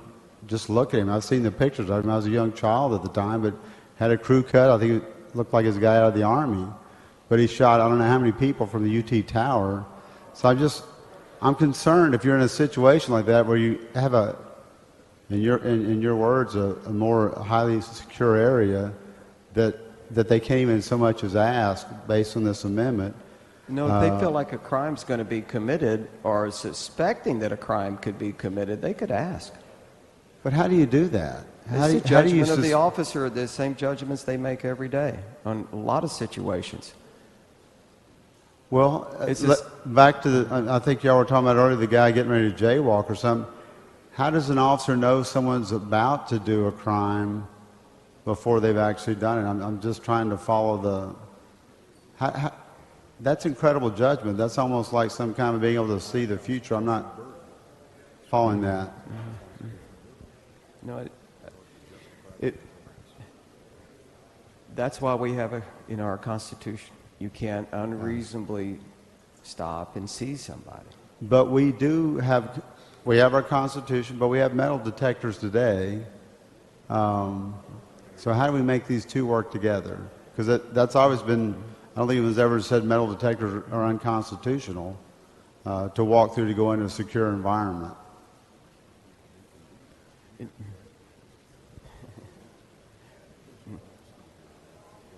Royce, you gonna come over and help me too, or we're just gonna? I'm trying to hear him do it. I'm trying to hear everything. Can I have some help here? Is there an extra lawyer on the floor? Royce, yeah, I'm going to yell. Royce is a good lawyer. What was the question again? I'm sorry, Senator. The idea that we have the Constitution today. Yes. And metal detectors are obviously searching people as they go through for particular items. I don't think anyone's ever rules a metal detector is unconstitutional. So they're used at place where we require higher security, heightened security. They have these. So I'm just trying to figure out, having an officer be able to ask in an area of heightened security, do you have a license to carry that gun? Why that would be such a bad thing to put on this amendment. I just don't think it's necessary. I really don't, because in a heightened security area, there's a reason to check. The reason to check is that it's a heightened security. So the officer would have a reasonable reason to ask you if you have a license. Okay. If you're in a crime scene, an officer has a reasonable request to say, hey, you got a license for that. I mean, they can say that if they think a crime's going to be is well, in that case, a crime's already happened. I'm concerned about order in the chamber, please. I'm concerned about. Let's go back to the Capitol scenario again. Someone who intends to do harm walks through a non-metal detector because we don't have one anymore. They could do a lot of harm in a very short amount of time, and it'll be easy enough to catch the criminal at that point. But meanwhile, a number of people have been harmed because someone who shouldn't have had a gun was able to walk straight in here and do either one person or a number of people harm. And that bothers me. And I'm a gun person. I mean, I hunt, I have my CHL, I do all those things, but I don't want some people who don't qualify to carry a gun. For example, we've heard about the felons. I've worked on the health committee for a number of years. And I don't know if you've seen the numbers of mental health patients and how that number is growing in Texas. And I don't think those people should be carrying concealed, open, whatever. And that's why we have laws that you have background checks to make sure that they don't get a gun, because that's unsafe for everyone. And I think we can agree on that. I know you're not trying to say that. Okay. But the same person like that could be the one who walks into this Capitol and can't be asked about whether or not they've had that background check, and they could do a lot of harm. I could tell you many times I sat on the House floor, and frankly, last session on this chamber, when we had some pretty heated arguments going, And I must say, I feel somewhat like a fish in a barrel down here. And before we had metal detectors, there were times it was pretty scary. So for me, it gave me some satisfaction when we did finally install some metal detectors, because I've seen some pretty scary folks sit in that gallery, and they were very angry about what we were doing. And pre-metal detectors, it was a scary place, in my view. So I just, in areas of heightened security, I think we ought to consider putting an amendment on here that allows them to ask a question, not just solely because they're carrying a gun, but because they're in an area of heightened security. So if you could just add that on there, I think you would help ease my concerns a lot. I understand. I do want to point out if there's probable cause, and if someone's going through a metal detector and they don't, and there's always going to be probable cause in a heightened security area to ask for the CHL license. You see what I'm saying? I mean, in other words, if you've got a reason, say, that to ask, you can ask, but you can't ask if you don't have a reason. Well, what if I'm an obstinate open carry person, and you so much as ask me, say, you can't ask me that? Why are you asking me that question? Well, because under the Huffines Amendment, as passed on House Bill 910, you can't ask me that question. And the officer says, I guess you're right. It's just, the same thing would happen without the amendment, because you're going to get in litigation. If somebody is getting stopped solely because they're carrying and not for any other suspicious activity, whether it's a heightened security area or they want to see going into a ball game, you can't carry a CHL into certain areas, churches and courtrooms and things of that nature. Well, this would be the same. You can stop and check on that. I mean, this isn't about giving anyone any more permission to do anything they don't currently have. It's not about expanding the rights of a CHL holder in any way. It's simply about stating that the police can stop you for. Okay. Now, Senator, I think I've been asked to kind of stand down because we're going to take a break, if that's correct. And so you and I can talk about this offline. Sure, be happy to. Thank you, Mr. President. Thank you. Senator Estes, for what purpose?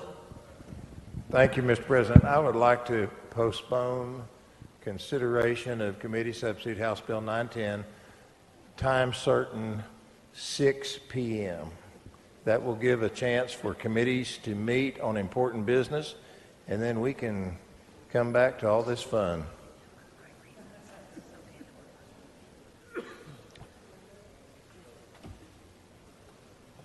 Members, is there objection to postponement till 6 p.m. time certain? There's no objection. Members, Chair lays out as a matter of postponed business. Committee substitute for House Bill 910. We're on floor amendment number 9 by Huffines. Does anyone else have any other questions to speak on the amendment or to ask the author of the amendment any questions? President. I know Senator Whitmire has asked to speak. Does anyone else wish to speak? Mr. President. Senator Estes. I was sensing that the body has talked about this long enough, but I might be wrong. I'm just kind of getting the sense of what the body is saying to me here. I want to be sure that anyone else who wants to speak for or against the amendment has an opportunity. Thank you. Senator Menendez, for what purpose? To a parliamentary inquiry. State your inquiry. Are you asking about the Huffines amendment? Yes. That's where we stopped. That's where we left off. Yes, I would like to talk. Okay. Are you asking a question? I am. To Senator Huffines. Senator Huffines on the floor? Okay, one moment.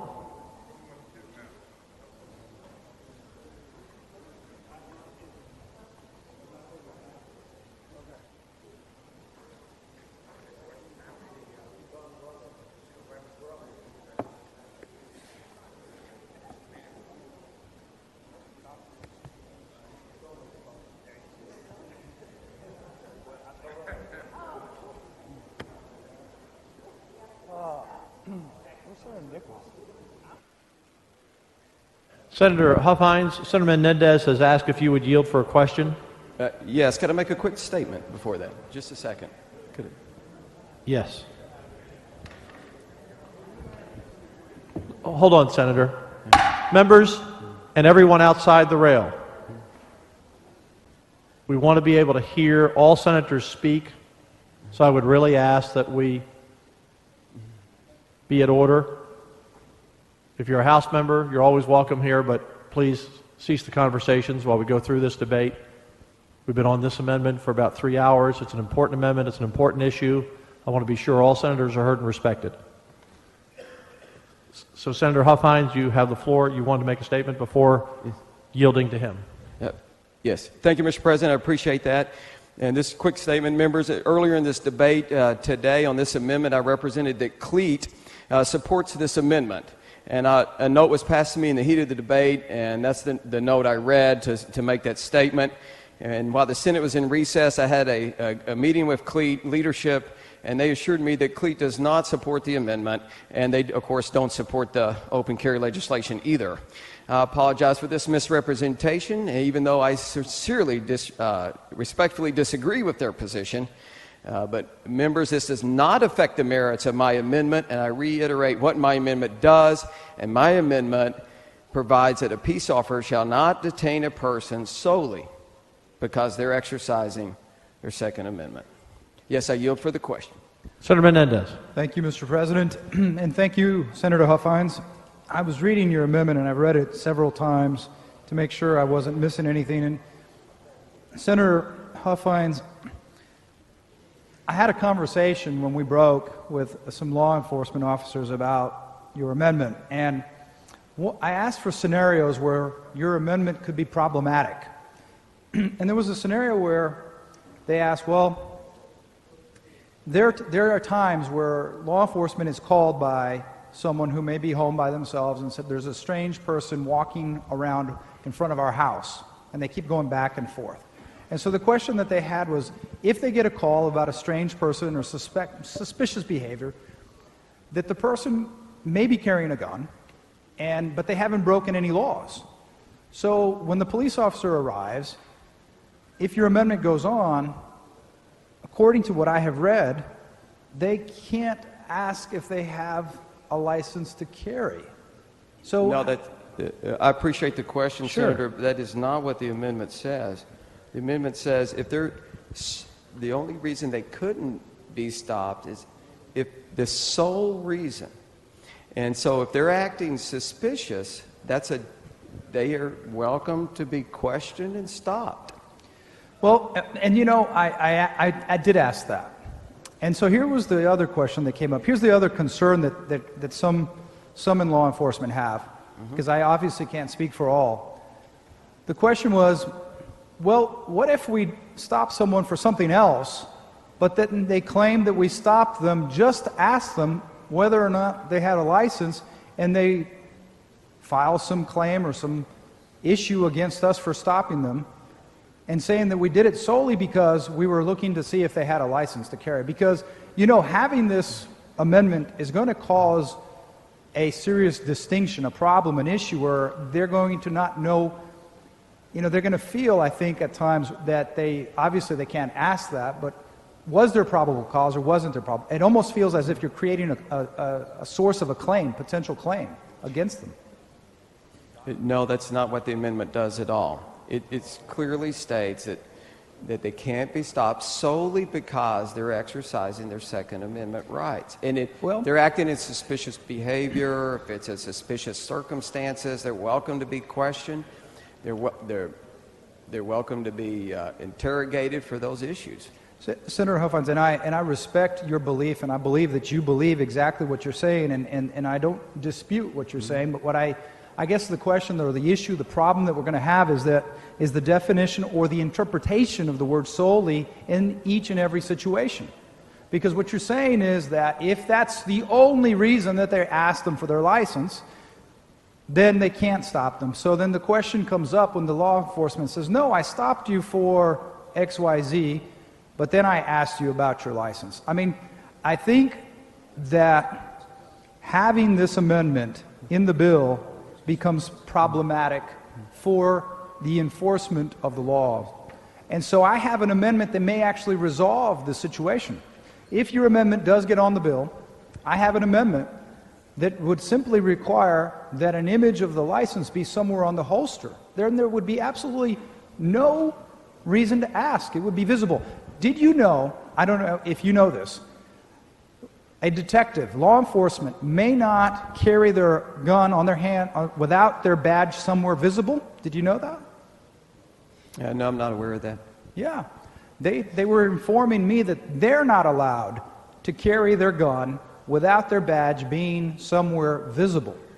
So if it's good enough, or if it's something that we require of law enforcement so that they can detect and tell who they are, why wouldn't we want to do that so that our citizens and our law enforcement officers could know that the person carrying the sidearm on their hip or their shoulder is someone who has met all of the legal requirements that this state requires? Because what the other, the concern is, if we have your amendment, then it becomes free, open game, open season, if you will, pardon the pun, for anyone who wants to carry a gun, knowing that they cannot be asked that they have, if they have a license or not. Anybody can do it.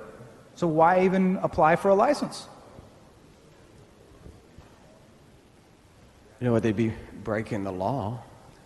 They would be breaking the law, but they wouldn't be able to be asked if they were breaking the law, would they? No, that's not the case. It's no different, Senator, than if you're driving your car, right? And the police don't have because we have a Constitution. And they don't just pull you over because they want to pull you over. There needs to be a probable cause. And it's no different than that. This amendment should not be this complicated. It should not be controversial. This is a bipartisan issue. We have a Constitution. And this just simply states what's already been codified. It doesn't give any more authority to open carry. It doesn't give any more ability to worm your way around guns, open carry or CHL. It simply states and clarifies what we have in our Constitution. Senator Huffines, I appreciate and I believe that you believe what you're telling me, but I still feel that there will be times where there's going to be a lack of clarity, and it's going to create some consternation. And I think the example that Senator Taylor brought up about when you're having someone come through our security and they don't go through the CHL license, but they come through the metal detector and the gun is there, at that point, your bill says they may not ask solely for the purposes. My interpretation is that they can't ask you if you have a license. You can come in with the gun. No, that's not correct. Well, tell me how it's not correct. Because you're entering in a secure area, and the specific reason for the gun, for the metal detector, is to check for the gun. That's why. Check for the gun. And but to they check haven't done to see anything wrong. if you have permission to carry the gun. That's Wait, that's so you're saying that they'll have to ask if you have permission to carry the gun? Is that if you have a CHL, right, they'll ask to see the CHL. But your amendment says they can't. No, that is, if they have probable cause, for any reason, they have probable cause besides the fact that you're just exercising your Second Amendment. But I guess, and I'm listening to former judge, our colleague, and lawyer, who's asking me saying to me that walking in the building is not probable cause. They're just walking in. If you're walking. So Senator Huffines, you're familiar with the game wardens. Yesterday we had the whole South Gallery was full of retired game wardens. You're familiar with them, correct? Yes. My whole life I've been hunting and fishing since I was 4, and you know that the game warden can come up to you and just ask you for your hunting license, correct? You're aware of that? if you're surely if you're participating in the hunting activity. Well, if you're out in the boat, you know, there's no probable cause for that. If you're on a boat in a lake, on a waterway, the game warden can stop your boat and come aboard and check for licenses. And were you aware of that? If you're participating in the activity that required the license, maybe that's true. It is. And you have a gun there. Mm-hmm.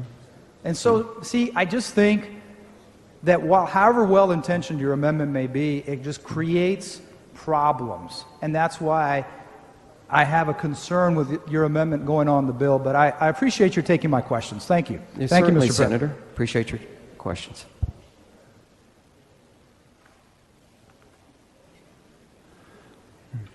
I have no other questions. Senator Whitmire, did you decide to speak or not to speak? Otherwise, I'm going to move passage. I'd like to speak against the amendment, Mr. President. All right. You are recognized to speak on the amendment, in opposition to the amendment. Yeah, thank you, Mr. President, members. Just a couple of housekeeping matters before I get to the substance.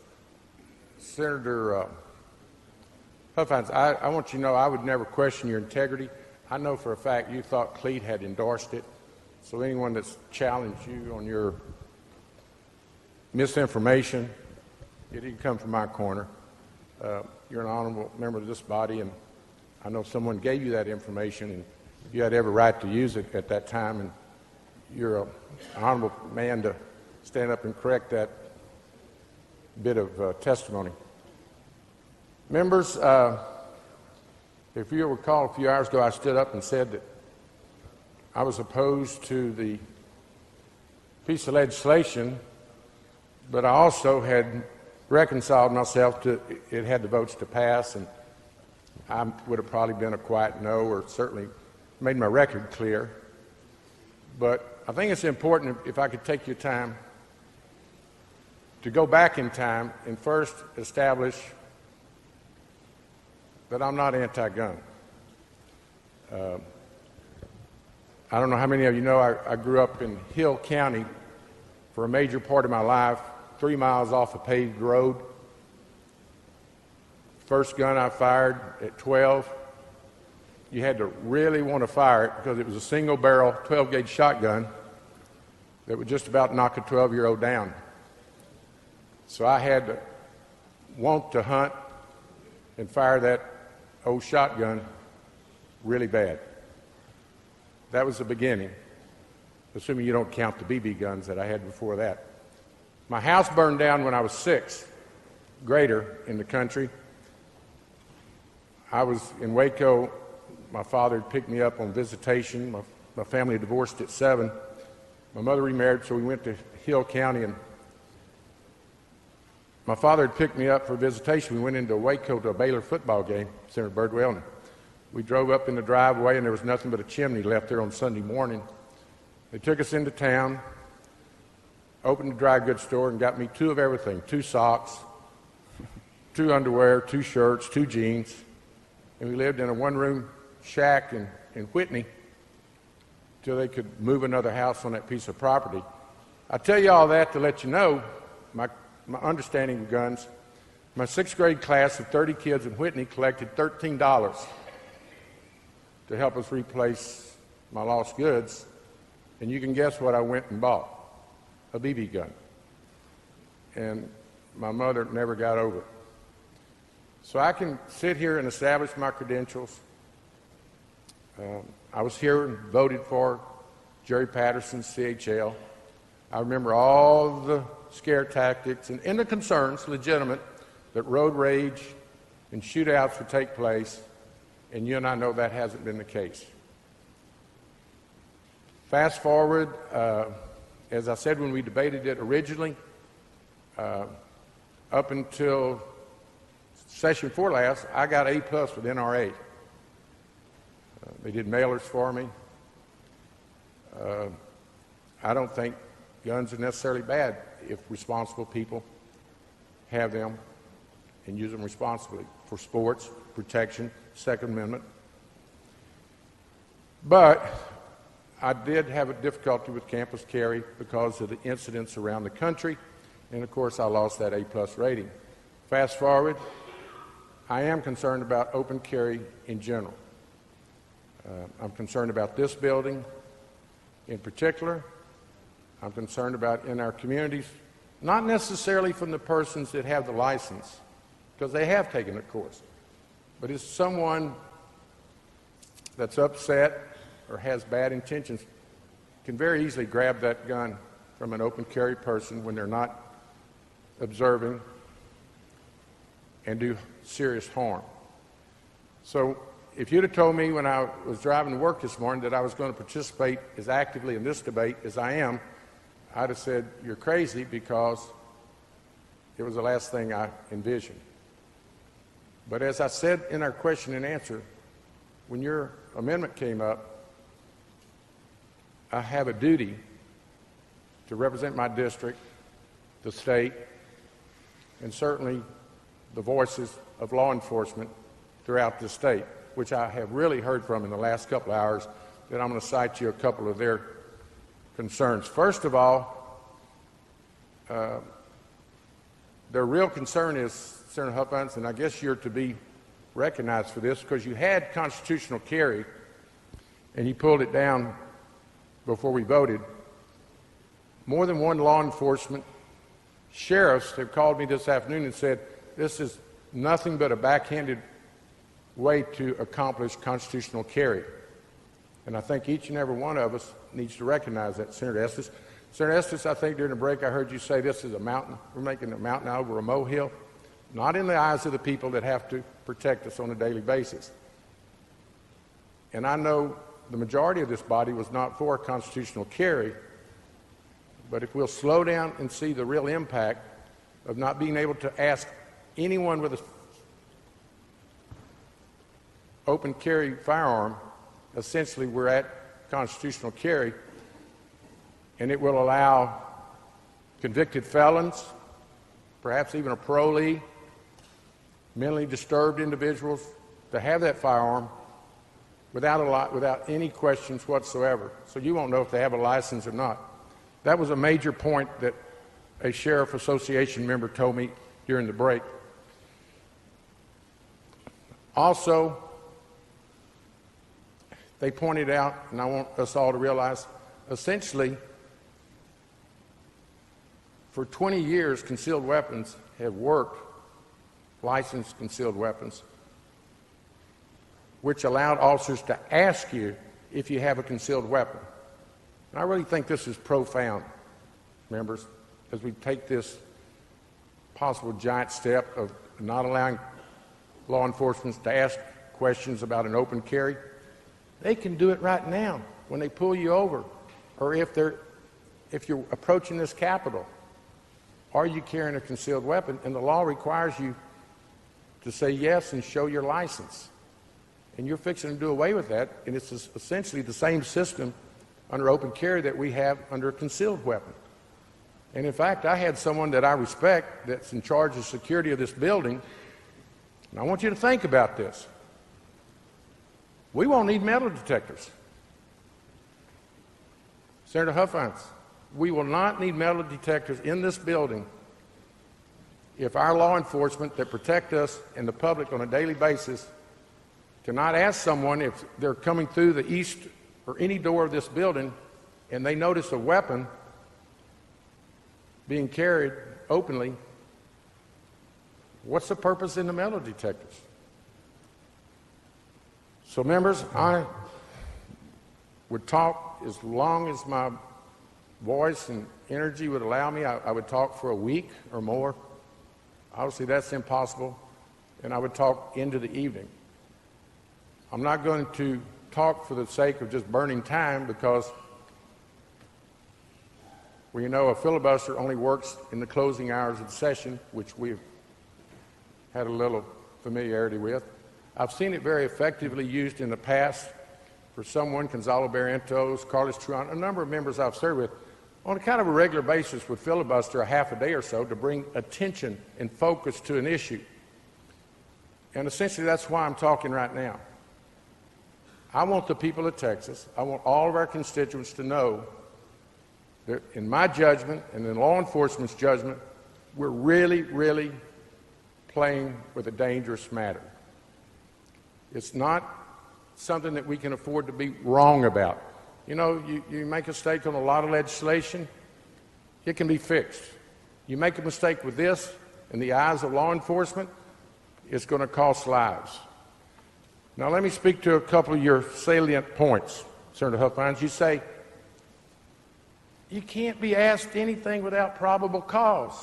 This is not changing anything. Well, you're wrong. I respectfully let you know that criminal justice has exceptions where officers can talk to you, challenge you without probable cause. First and foremost are game wardens. A game warden can pull you over, approach you in an open field anytime they want to, and ask you for your hunting license, your fishing license, without any probable cause. So there is examples in the penal code and in law enforcement where they do not have to have a probable cause. Likewise for maritime law enforcement. A game warden or a maritime officer, which Austin has on Lake Austin, can drive up and ask you for your safety equipment or your boat license anytime he or she wants to without any probable cause. So for you to stand there and say that it's just like all other contacts with law enforcement is just wrong. They do not need probable cause to approach you for some of these special issues.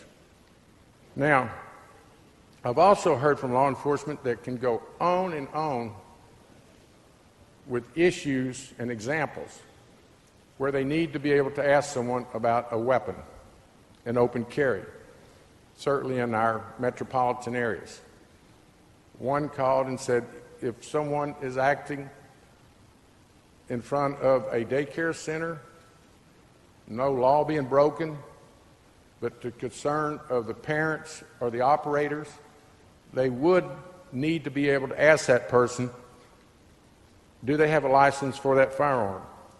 And you could probably cite many, many other areas, particularly if you get into some of maybe of our strong religious beliefs, some of the churches that have conflicts with certain groups. Someone could be out in front of a mosque or tabernacle, not violating the law, but just there with a gun. Law enforcement believes it's necessary to be able to ask those questions. Someone told me earlier today, with all the money y'all are spending on border security, because we are concerned about security along the border, have any of us stopped to think for a moment what it will be like for law enforcement to go into a fast food establishment along the border that we collectively have already designated as a high-risk area and see someone sitting there with a pistol and not be able to go ask them, are you a licensed carrier of that firearm? Or are you involved in human trafficking, drug trafficking? Are you a member of the cartel? Because they really can't tell by just walking in and observing someone sitting there with a firearm. Talking about just walking in and observing someone reminds me that I need to address the racial profiling concern of some of my colleagues. No one, I will not take a back seat to no one to being against racial profiling. And I would suggest there's been racial profiling before this legislation is passed, or if your amendment goes on. Some of my colleagues that I respect, particularly my African American brothers, I take a back seat to no one.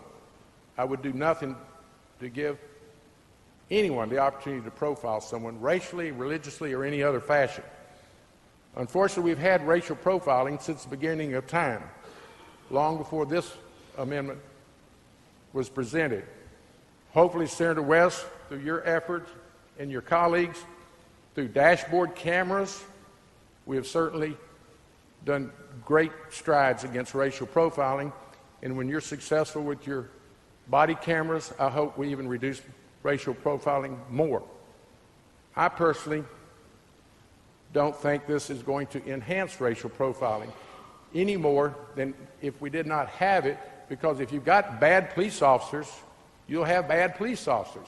They don't need this amendment to come up with racial profiling. They can come up with 100 different reasons to pull someone over. I notice no one is using that argument against texting while driving. Now, you talk about some racial profiling. If you're really concerned, you ought to be concerned about racial profiling and who they're going to pull over if they see someone texting. They probably won't pull over someone often that looks like myself. So I could talk, and let me finish on racial profiling. African Americans make up less than 7% of concealed weapon CHL license. One is too many to be profiled. I'd like to say how many Hispanics, to my Hispanic brothers and sisters, colleagues, but how many of y'all know that the DPS considers Hispanics white, Anglo? I don't know why we haven't all got charged up about that, particularly the Tejano or the Hispanic caucus. I wanted to know how many Hispanics have concealed weapon permits, but the DPS historically and still to this day has everyone grouped under the category white, which doesn't help in this discussion.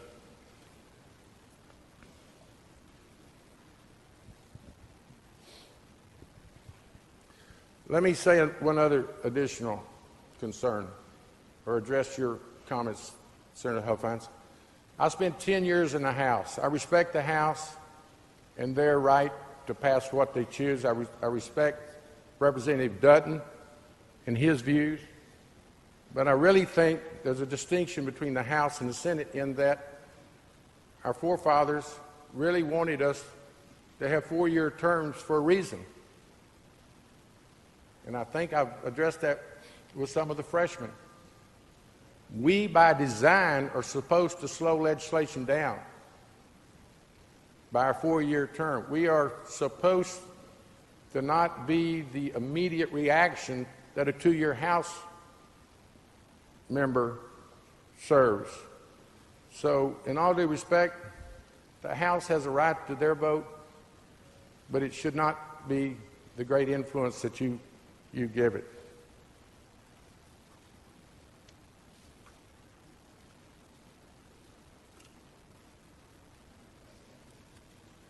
I think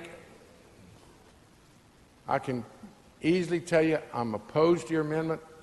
I hope the members will not only vote their district, but vote their conscience. I respect everyone's right to vote their district. Senator Huffines, you know your district better than I do. I really question whether your district would support this, but then you also have a right to vote your convictions, and certainly you're expressing yours today. So let me tell you of my concerns. If I thought the book I've got underneath my desk has got every member of CLEAT, there's 20,000 of them. I got their membership under my desk, and I could read it for the next couple of hours. Then I could go to the Municipal Police Organization and their members. Then I could move over to the Houston Police Officers Union, or I could go up to the Dallas. So I could spend till about midnight letting y'all know how serious I am about this and how I am really, honestly fearful for our police officers and consequently fearful for our constituents. But I think I have certainly made myself clear. I have done my job on the Senate floor. I respect the process. I think as we've all recently in a couple of events talked about what an honor it is to be a state senator, be one of 31 that represents 26 million. And one of the reasons it's an honor to be a state senator is to have a discussion and a debate such as this. Elections matter. I hope my concerns and fears do not prove correct because it involves lives. And I will, at this time, Mr. President, tell you that I'm very much opposed to this amendment. and then I'll be opposed to the bill regardless. It is kind of interesting, an observation, that some of my colleagues that are for this amendment plan to do everything they can to kill the bill. So, like I said, everyone has a right to vote their district, vote their conscience, but it's pretty interesting that they're going to put an amendment on a bill that they so badly want to defeat. With that, thank you, members, for your time. Okay. Members, Senator West, you're next. For what purpose? Your light is on. It's an error. All right. Senator Hall, for what purpose? I'd like to make a comment and ask the author. You're recognized. Senator, do you Thank yield? you. Yes, I yield for the question.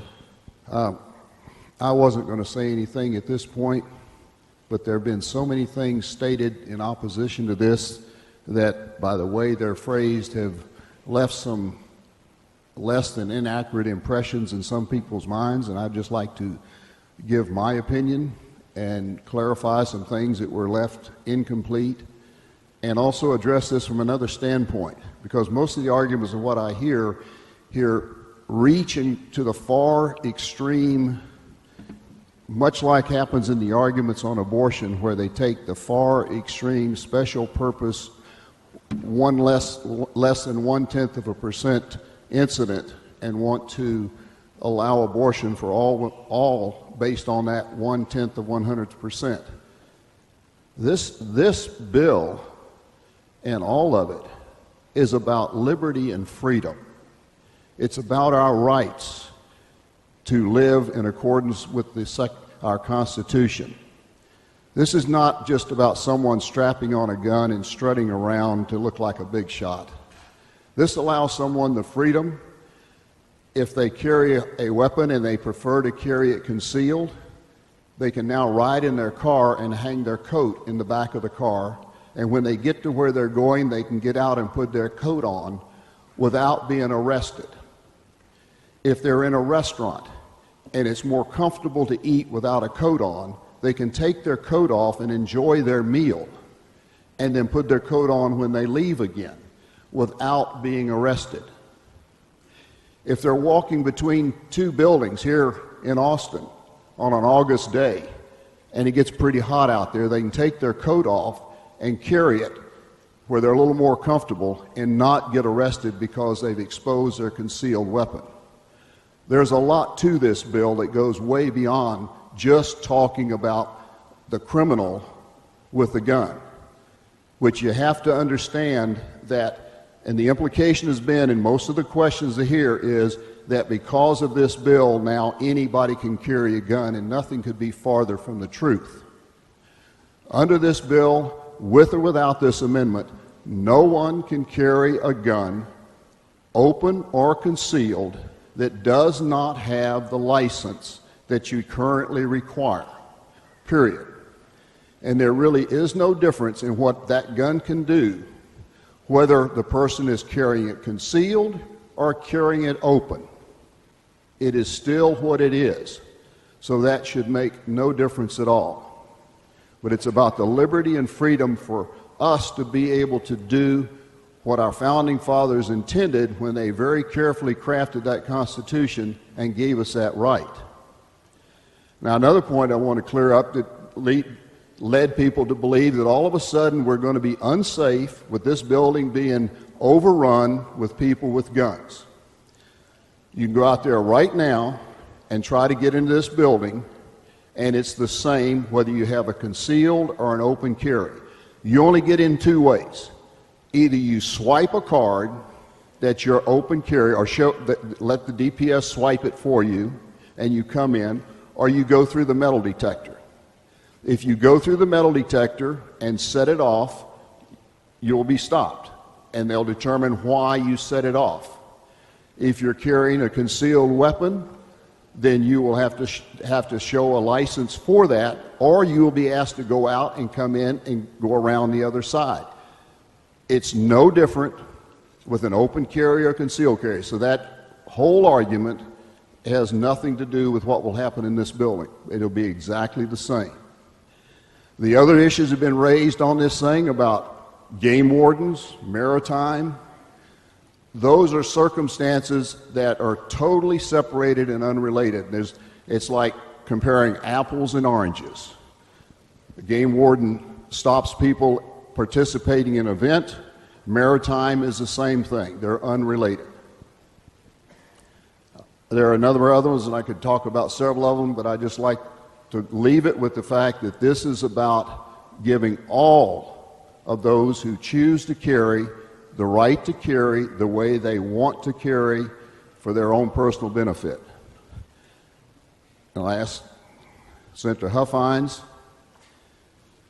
is there anything in your amendment that makes the basic bill itself any less effective? No.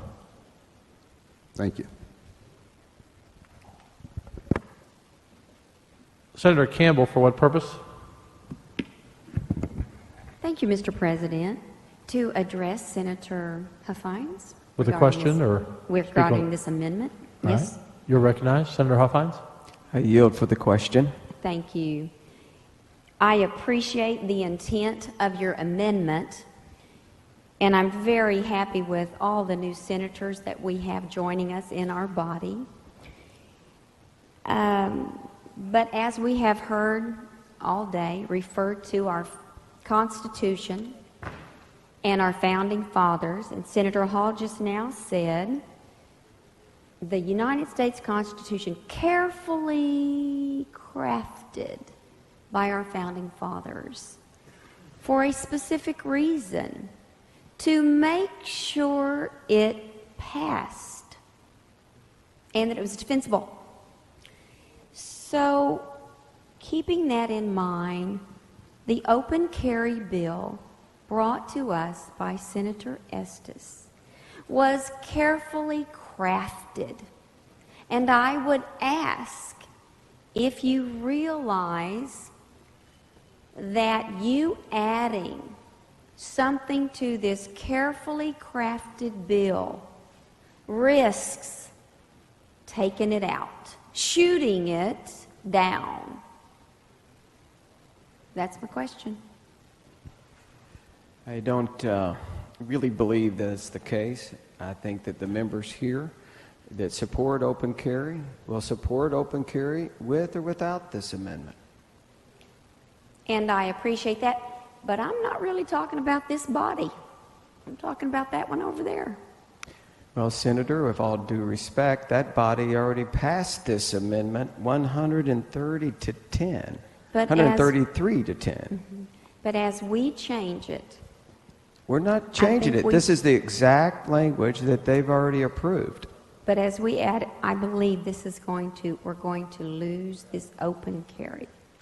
I'm concerned that we're changing this bill to the detriment of the bill by adding the amendment. And with that, thank you. I don't have anything lengthy. Thank you, Senator.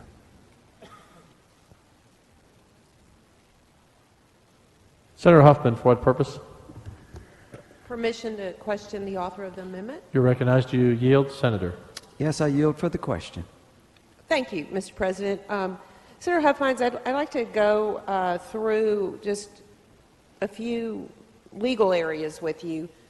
Again, I think Senator Whitmire made an important point that this is a very serious change that makes a major impact, in our opinion, to the state of Texas. And I know that many of the members have made up their minds. I certainly don't expect anyone to change their mind. But I think because this is critical and I believe will have serious implications, I think it's important to our constituents and to the state that we have a healthy discussion and our eyes are wide open about what we're doing. So I'm going to talk to you a little bit about some of the legal issues and ask you some questions about them. What is your definition of reasonable suspicion? Well, I feel like that the law enforcement will make that call that they do every day, and I'm confident that they'll make the right decision. Well, certainly you understand that law enforcement has to make that decision every day on the streets, and those have to be determined through objective facts. And later, their decisions will be graded by judges, many levels, at a local level and many times later at appellate level, and certainly all the way up to the Court of Criminal Appeals and even the United States Supreme Court. Just one fact situation. Do you understand that? Yes. Okay. So I'm not asking you what a police officer thinks of what reasonable suspicion is. What do you think reasonable suspicion is? You've used the word quite a bit on this floor. I'd like to know what you think it is.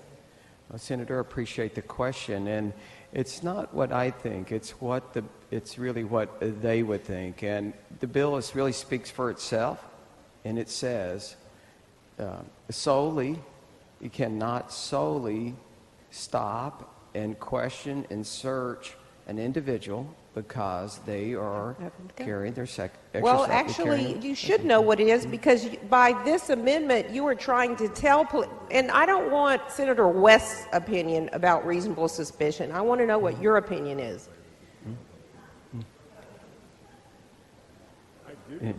Well, I want to know what, Senator, I want to know what you think. Repeat the question. What I think reasonable is? Reasonable suspicion, and how you think it applies, how a police officer will apply that using your amendment that you're putting onto this bill. And Senator West? Yes, Senator. Senator Huffines needs to answer these questions. I'm trying to. I appreciate the question. Thank you. And I said that I am not a policeman. I am not trained to be a policeman, and I am sure with their training and their knowledge that they will make great decisions. Well, they do it. I wish you meant that, Senator Huffines, because they are out on the street and they do have to make those decisions every day about reasonable suspicion. And the courts have given them very specific direction about what reasonable suspicion is. And they have to be able to articulate, if asked, what they formed, what was the basis of their belief for reasonable suspicion. It's an objective standard.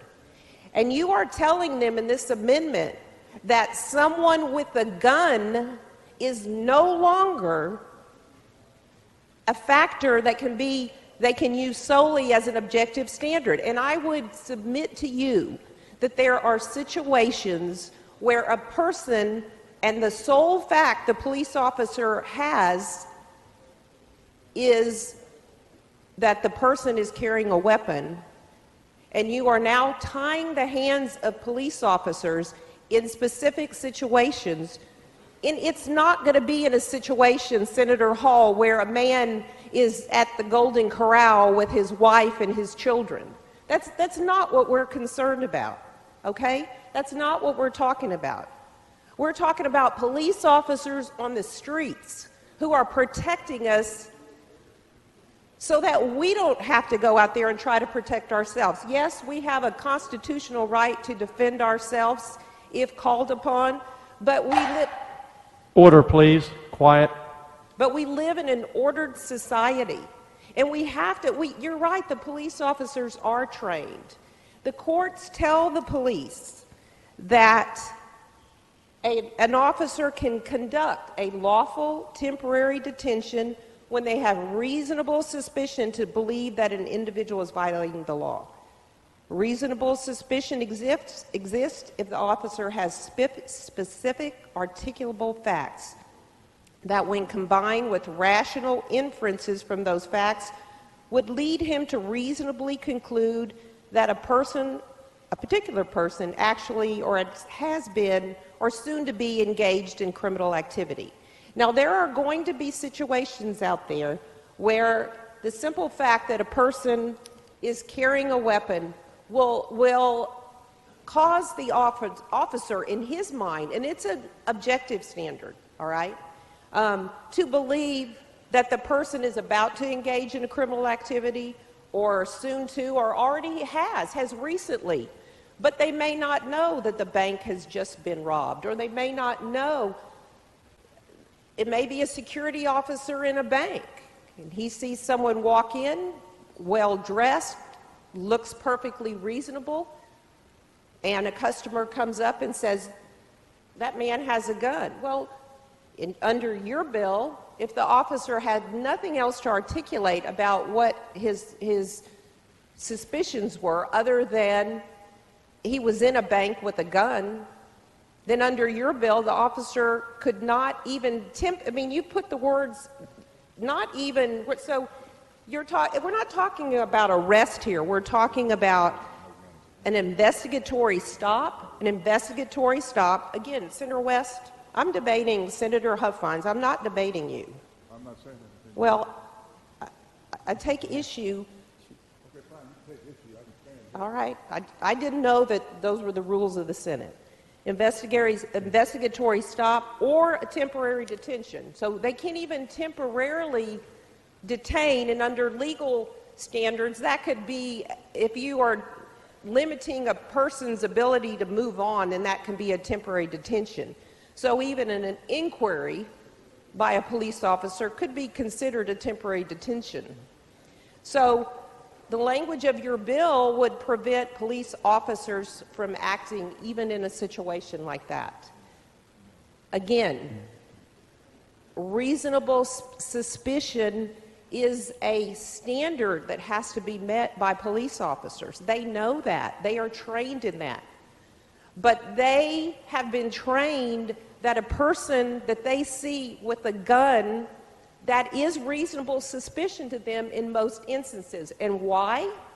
Because under current law, under current state law, they would have every right to stop an individual with a gun.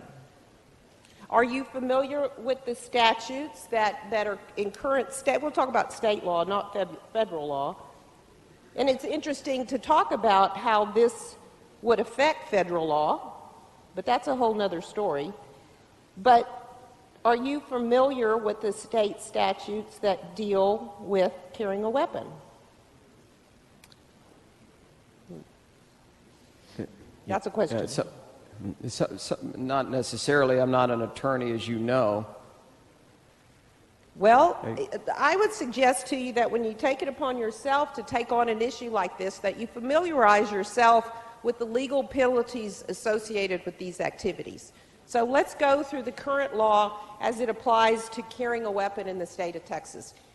Sir, I'm sure you know, since you have supported constitutional carry and other bills dealing with guns, that a person commits an offense if he intentionally, knowingly, or recklessly carries on about his or her person a handgun, and it goes on to a legal knife and so forth, but let's just talk about handguns at this time.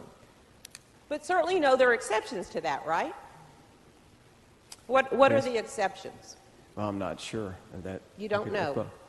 Okay. Well, you can carry a weapon on or about your premises, all right? You can carry a weapon to and from your car to your premises. It's right here in the Law Center, West. You want to come look at the statute with me? Yes. Can I? Sure, go ahead. You know that you can carry a weapon in your car? You asked me, do I know if you can carry a weapon in the car? If it's CHL, you can, yes. No, I'm not talking. No, okay, let's back up. Let's back up. Yes. We're talking about people who do not have a license. We're talking about people. Excuse me, Senator. I want quiet in the chamber, please. This is an important issue, important amendment, and the senators deserve respect on the floor. If anyone behind the rail continues to talk, I'm going to ask you to be removed. We're talking about Senator Hall's citizens who he's talking about, people who have a constitutional right under the Second Amendment to freely exercise their rights as it relates to firearms. Talking about my right. I don't have a CHL license. I can keep guns in my home. When I travel to and from Austin, I can carry my gun from my home to my car, drive with it to Austin, bring it up to my apartment, I have every right to do that. I'm not a CHL holder because the law gives me that right. Do you know what the law is as it relates to carrying a weapon in a vehicle? Well, I know that you can carry it with a CHL. It certainly. I'm not talking about a CHL holder right now.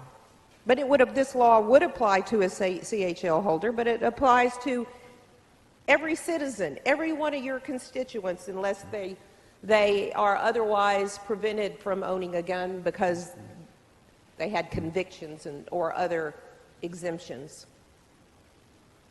My amendment does not change at all where you can carry the gun. Well, I'm about to ask you a question about that. Okay. All right? So, under current law, if you have a handgun in a vehicle, you can have it, but you can't have it in plain view. Okay? How does your amendment affect current law? And I've told you what current law is, and that is any person who does not have a CHL license can carry a weapon if they legally have obtained it, of course. I'm talking about legally obtained weapons. You can't carry it in plain view. Well, my amendment's very simple. If the reason they're getting stopped is solely because they're carrying a gun, that's not a reason to get stopped. And the police have a lot of discretion. They have a lot of experience in determining what would be reasonable. I'm asking you a question about carrying a weapon in a vehicle. Your bill states that a police officer cannot question or detain or ask questions about the display, the open display of a handgun. Current law states that you cannot carry a handgun in plain view in a vehicle. And I think let's talk about why that's good public policy. What do you think about a police officer, those DPS troopers who are on dark rural roads, or let's say Highway 71 between Austin and Columbus that many of us drive? Do you know how dark and scary that road is at night? I think many people in this room have been on that road at night. I often wonder, wow, we'll see a DPS trooper who's pulled over somebody. I think how scary it must be. I guess they get used to it and they're trained, but I think it would be pretty scary to walk up around those cars. And partly I know that because I prosecuted cases where police officers have made those calls and ended up with a bullet between their eyes. I've seen the results of that. So I'm sensitive to it for good reason. So now we're telling those officers that these people can carry their gun in plain view in a car on them. And if you walk up to the car because they've been speeding, which you know you can't arrest someone for speeding, I'm sure you know that, unless they have open warrants or something. And you walk up to the car and you see that they have a handgun, is the police officer under your amendment could not inquire as to whether or not they were legally carrying the gun. They would be violating the law if they didn't have a CHL, because if you're a non-CHL holder, you would have to hide the gun. So is the police officer then not allowed to inquire as to whether or not that person is legally entitled to carry that weapon? Oh, they could inquire about that. Okay. Well, I'm pretty sure this amendment's going to go on, so while we're at it, let's set up some good legislative intent here. I don't think that's what your bill says, your amendment says, but maybe we can give a break to the police officers here. So it's your belief that a police officer who stops a vehicle for a traffic violation, whatever it may be, and there's of course numerous, it could be speeding, it could be expired license, it could be expired inspection, and they approach the vehicle to inquire about the traffic violation. It's your legislative intent that if they are openly carrying, that it's okay for the police officers in that situation to inquire as to whether or not they have a CHL license. And you know what, I think usually what police do when they see a gun like that, I think they pretty much tell you to get out the car with your hands up and, you know, lie flat on the ground is probably what they do, because they have to be proactive in those situations. That would certainly go beyond a temporary detention or an investigatory stop. And it would be more of a full detainment in that situation. They may ultimately let them go, but so you're not, you don't feel like a situation like that would be affected by your bill? No, I do not think that. Okay, why don't you explain that to me? Because I'm curious, because I'd like to know how you come through that thought process to that conclusion, because it really doesn't make a lot of sense based on other things that you've said here on the floor as we debated this bill. So explain to me how that is different than approaching, you know, someone who is, you know, at a bank or something along those lines. Well, my bill doesn't change the CHL process at all. So if they're pulling someone over, they need to display the CHL license just like they're currently doing. And if they don't, if they have a gun, let's say visible in the car, then they don't have a CHL, they're breaking the law. So you think it's so it would be okay under your scenario for the police officer to ask in that question if they had a CHL license? Yes, that is correct.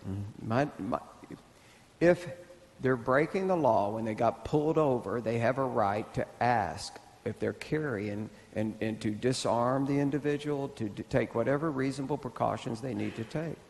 Okay. Let's talk a little bit about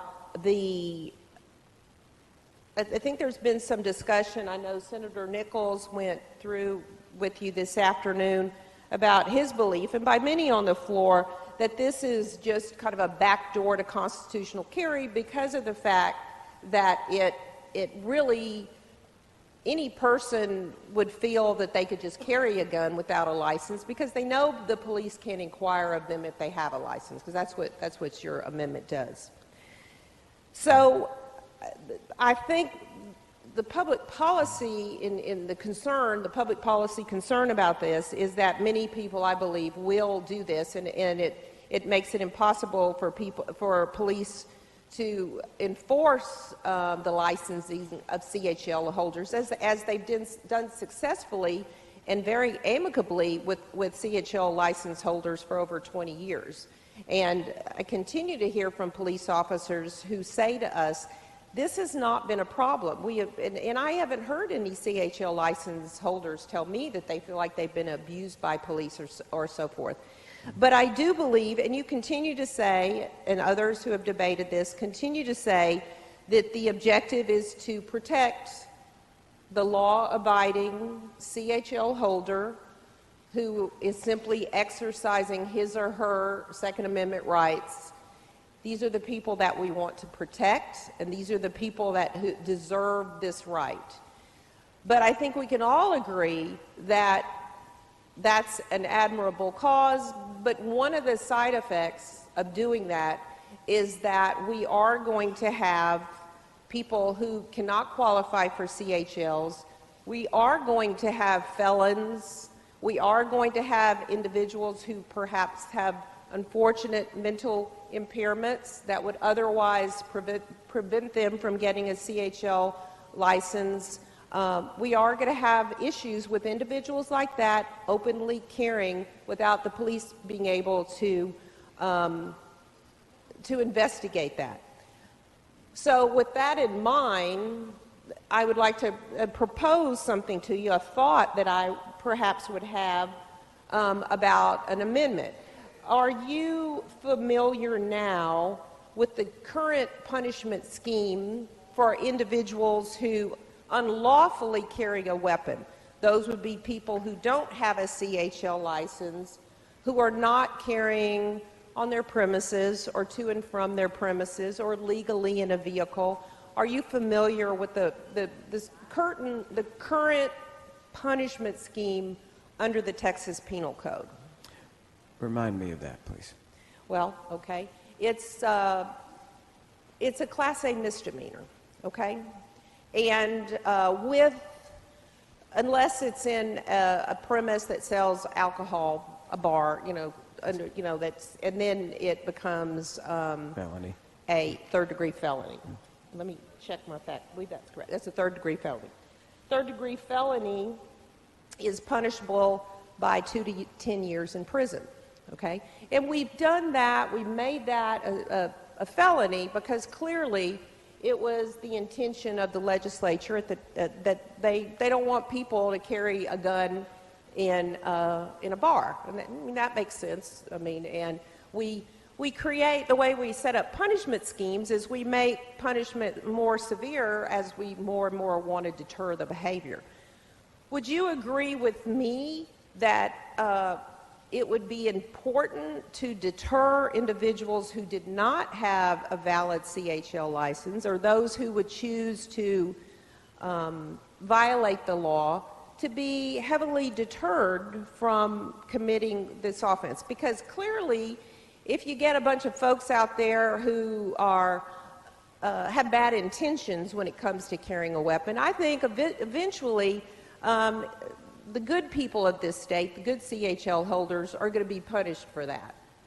Would you agree that eventually there's going to be public backlash, public push against this whole notion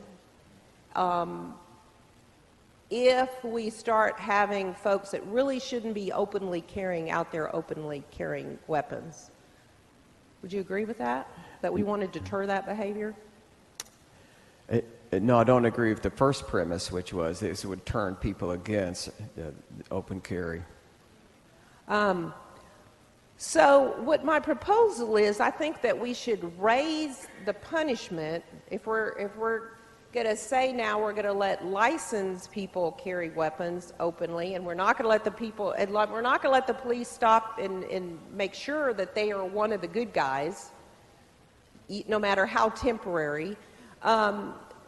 My submission would be then what we should do is make sure that we have a really strict penalty for those who are violating the law. And why? Because the stronger the punishment, the more the deterrence, and that would help to deter those folks from unlawfully carrying a weapon. Does that make sense to you? I understand your premise, yes. Yes. So how would you feel about an amendment if I offered up an amendment that said we're now going to raise the punishment for carrying a weapon that's the same as it would be now in liquor establishments, that is a third-degree felony. So now, if you carried a weapon, of course, it would be outside of the constitutional protected, outside of what the state has protected through statute of your home, going to and from your home, traveling, not in plain view, but otherwise just out on the street, in the supermarket, in the bank, wherever it may be, but you don't have a license. What if we raise that to the same as if it was in a bar, to a third-degree felony? Make all those felonies. Or we could go higher. We could make it a second degree. We could do 20 years in prison. Or we could even go to a first degree. 5 to life. Well, I don't think that is not. I understand what your thoughts are on it, Senator, I do. But I'm just trying to protect the public. Yeah. So I'm reaching for ideas here to keep, to tell the bad guys, not our good folks. It's already against the law, and they already will go to jail, and they will have their day in court, and right now go ahead. Okay, you just said something. You said right now it's against the law and they will have their day in court. But you see, the problem is that it's difficult now for the police officers to do their job, to find the bad guys who have the guns, to find those unfortunate who have some mental problems that prevent them from having a gun, to talk to the just released felon who was stopped at the corner drug dealer and picked up a .357 and, you know, a crack rock or whatever, or some meth. Because the police officers don't have that option. You know, you are tying the hands of law enforcement. So again, what would you feel about raising the penalty? Well, Senator, the issue that we're talking about here is really that, first I'm going to disagree with your premise. They can stop somebody that looks suspicious, but they can't just stop them because they're carrying the weapon. I mean, right now you can carry a long gun, right? Yes. Can you carry a long gun? You could carry a AK-47, walk down the street, right? And you don't have to have a permit for that. You don't have to, that's not a reason to be stopped. It's perfectly legal to carry a shotgun and walk down the street. There's no permit necessary. Senator West, your microphone's over here. Yeah, I'll step up here. Right there. But so I understand your premise, but we're talking about here, and what this amendment's about is about exercising the Second Amendment right and exercising the right that you have when you have a CHL license. And no one is trying to infringe upon anybody's Second Amendment right. No, we're giving them the right in this legislation to openly carry in the state of Texas. No one is infringing upon that right. But the law and the Constitution gives the state authority to regulate this within reasonable means for the safety and security of the citizens of this state and the United States of America. And Texas has always protected Second Amendment rights of individuals, and I'd say Texas is a free state that loves liberty and has a reputation around the world of being a free, independent-minded, strong, I've got people yelling comments here, but strong beliefs in individual rights. But with certain rights come responsibilities, and there has to be some social order. It's just part of the world that we live in. Senator Whitmire and I live in large metropolitan cities. There's many of you, Senator Resty, San Antonio, Senator Hidalgo. What Kind of big. Oh, yeah, Senator Hidosa. It's getting bigger. What I called. Senator Ellis, your HPD officers are listening. Senator Garcia, you all live in cities, and we have to have order. Senator West, you know what I'm talking about. I know you know what I'm talking about. I know what you're talking about. I know you do. And my point is that you can have rights, but with rights comes some responsibility. And for the life of me, I do not believe that the vast majority of CHL holders in this great state would feel that they were being violated or infringed upon if a police officer politely said, "Sir, ma'am, do you have a CHL license?" They've been doing that for years. It's not going to happen in every situation. It's not. You know that. Everyone in here knows that. I used the example today, Senator Seliger's, he has half of West Texas in his Senate district or more.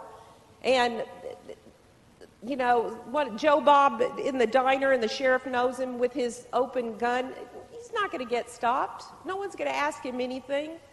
But maybe in Senator Ellis's, some of his areas that he represents, some of the areas I represent in a city with police officers who are valiantly trying to do their job, that there are going to be instances when it's in the public's best interest, my constituents' best interest, for them to be able to politely ask someone who is standing there with a gun if they are lawfully, if they have a license. I do not find that offensive, and I submit to you, Senator Huffines, that the vast majority of people who live in this state will not find that offensive. I support Second Amendment rights as much as anyone in this room. I have many guns. My father was a Marine. He joined the Marines when he was 17 years old. The first song I knew was the Marine hymn. Did you know that, Senator Uresti? I was raised with guns. I was raised hunting. I believe in it, but I believe in some social order too, and I believe in supporting our law enforcement. And I understand the votes are here, but I'm not sitting down until I have made my point that this is a mistake. And I think it's a mistake that the state of Texas will come to regret.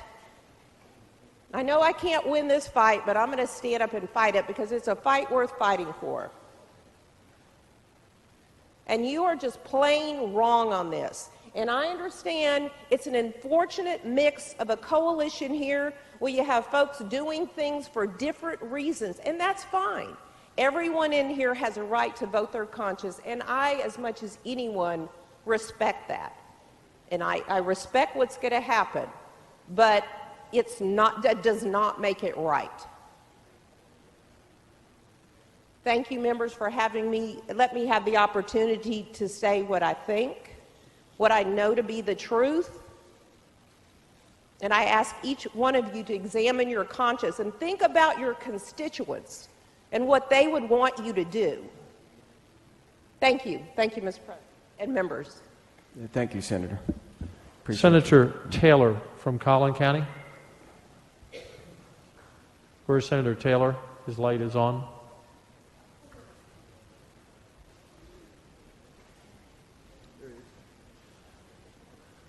Take your time, Senator. We're going to be here a while. We have 30 bills or more after this one. Thank you, Mr. President. You're recognized for what purpose? Just wanted to talk with the author for a second. You have the floor. Do you have a question for the author? I was hoping the author of the amendment would yield for Will you some yield? questions. I yield the floor for a moment. Thank you, Mr. President. Senator Huffines, I just wanted to make sure that, again, we're clear about this. I think what we're talking about here with your amendment is making sure that current federal law, so I had an exchange earlier with Senator Estes, and I asked him whether or not police officers can stop somebody from doing something that requires a license.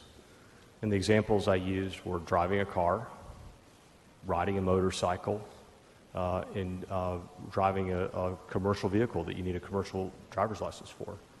And he affirmed that it's very, very clear case law on the federal side that our Fourth Amendment of the U.S. Constitution protects us from being stopped by police officers if we are licensed, if they want to verify that we are doing something that requires a license. So they can't stop us. And so what I think your amendment is doing is it's clarifying into state statute what is already existing law by case law that's been upheld in several, I believe it's in 2 different appeals courts where police officers have stopped individuals who were openly carrying and asked them for a license, and they couldn't do that. Now, I think one example was that went all the way up to the Fifth Circuit, actually up to a court of appeals, where the individual was arrested. Does this sound familiar to you? Yes. And so, again, I think what we're doing, what you're doing here, is you're taking what's existing federal law, and I think my conversation with Senator Estes was very clear that police officers can't stop someone who's doing something that requires a license, even if they do require a license, to verify that they have a license. And so I think that, to me, your amendment makes sense because you're putting in statute what is already existing. And what I'm concerned about is it seems to be the people that are opposing your amendment seem to think that police officers have the right to stop anyone they choose to see if they have a license to do whatever it is that they're doing. And again, the conversation I had with Senator Estes was that's clearly not the case. That is not the law of the land. The law of the land is they cannot stop someone. And so I think that what you're trying to do with this amendment is protect police officers from making a mistake.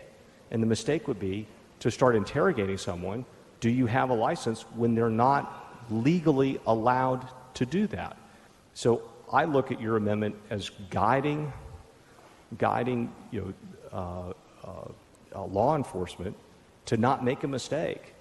And then in turn, that I think protects not only the citizen, but it also protects law enforcement. When this amendment first went on in the House, there was concern by my own police department. And we had some conversations with them. We sent them the cases, the case law, and they read that and they said, you know what, we think that we're okay with this. They actually withdrew, they went from opposed to neutral, back home, the Plano Police Department, because they understood that they could not stop someone. They know that they've got to have probable cause to stop someone. And probable cause is not seeing someone doing something that requires a license. They have to think that there's some crime, perhaps may have. And so, I think you're protecting not only the citizens, but I think you're protecting law enforcement. Do you want to speak to that? Or? Well, thank you for the comment, Senator. This absolutely protects law enforcement. It protects the taxpayers from the inevitable lawsuits that are going to come without this amendment being attached. All right. I think what you're doing makes sense, and it makes sense for the people who are going to use their CHL to open carry in this state, and I think it makes sense for law enforcement because of the way the law of the land is in Texas and in America already. What I think is interesting to me is whether or not your amendment goes on, CHL holders who choose to open carry, should this bill become law, would be protected from being stopped by police officers who wanted to ask questions, unless there was probable cause. But again, I think you're protecting the citizens that we've been sent here to serve, and the law enforcement personnel who are also enforcing the laws of this great state. Mr. President, thank you very much. Thank you. Senator, I don't have any more speakers, but I understand there may be an amendment coming, so I'm going to make sure that there is not or there is, and I'll hold. All right. No.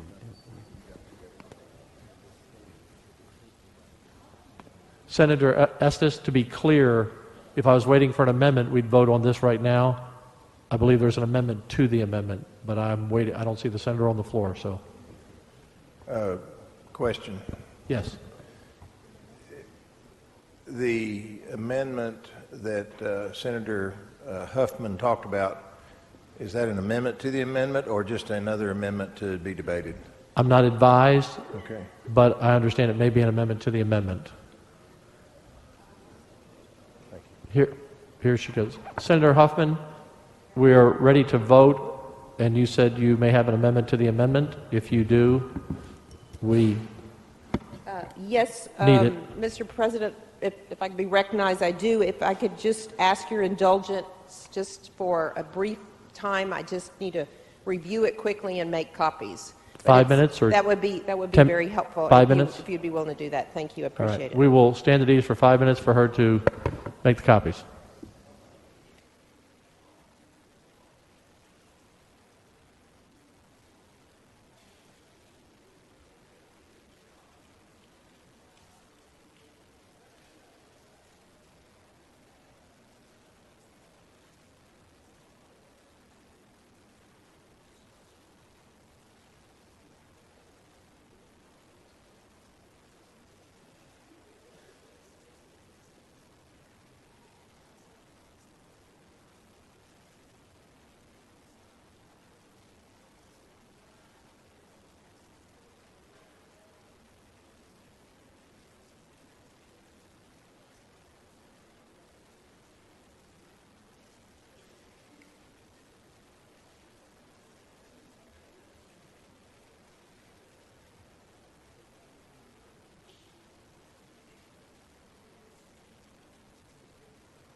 Members, I'm advised they're making copies, so it should just be a minute or two.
Members, Senate comes to order.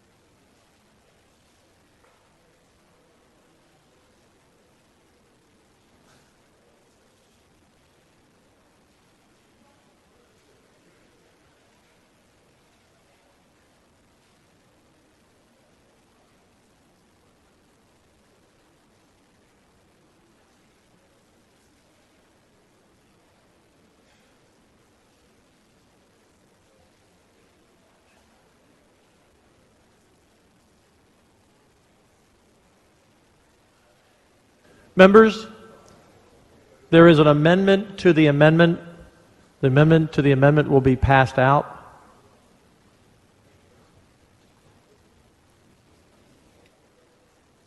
This would be amendment number 10, amending number 9. And if anyone else is planning an amendment, please get it in, for or against, because we're moving.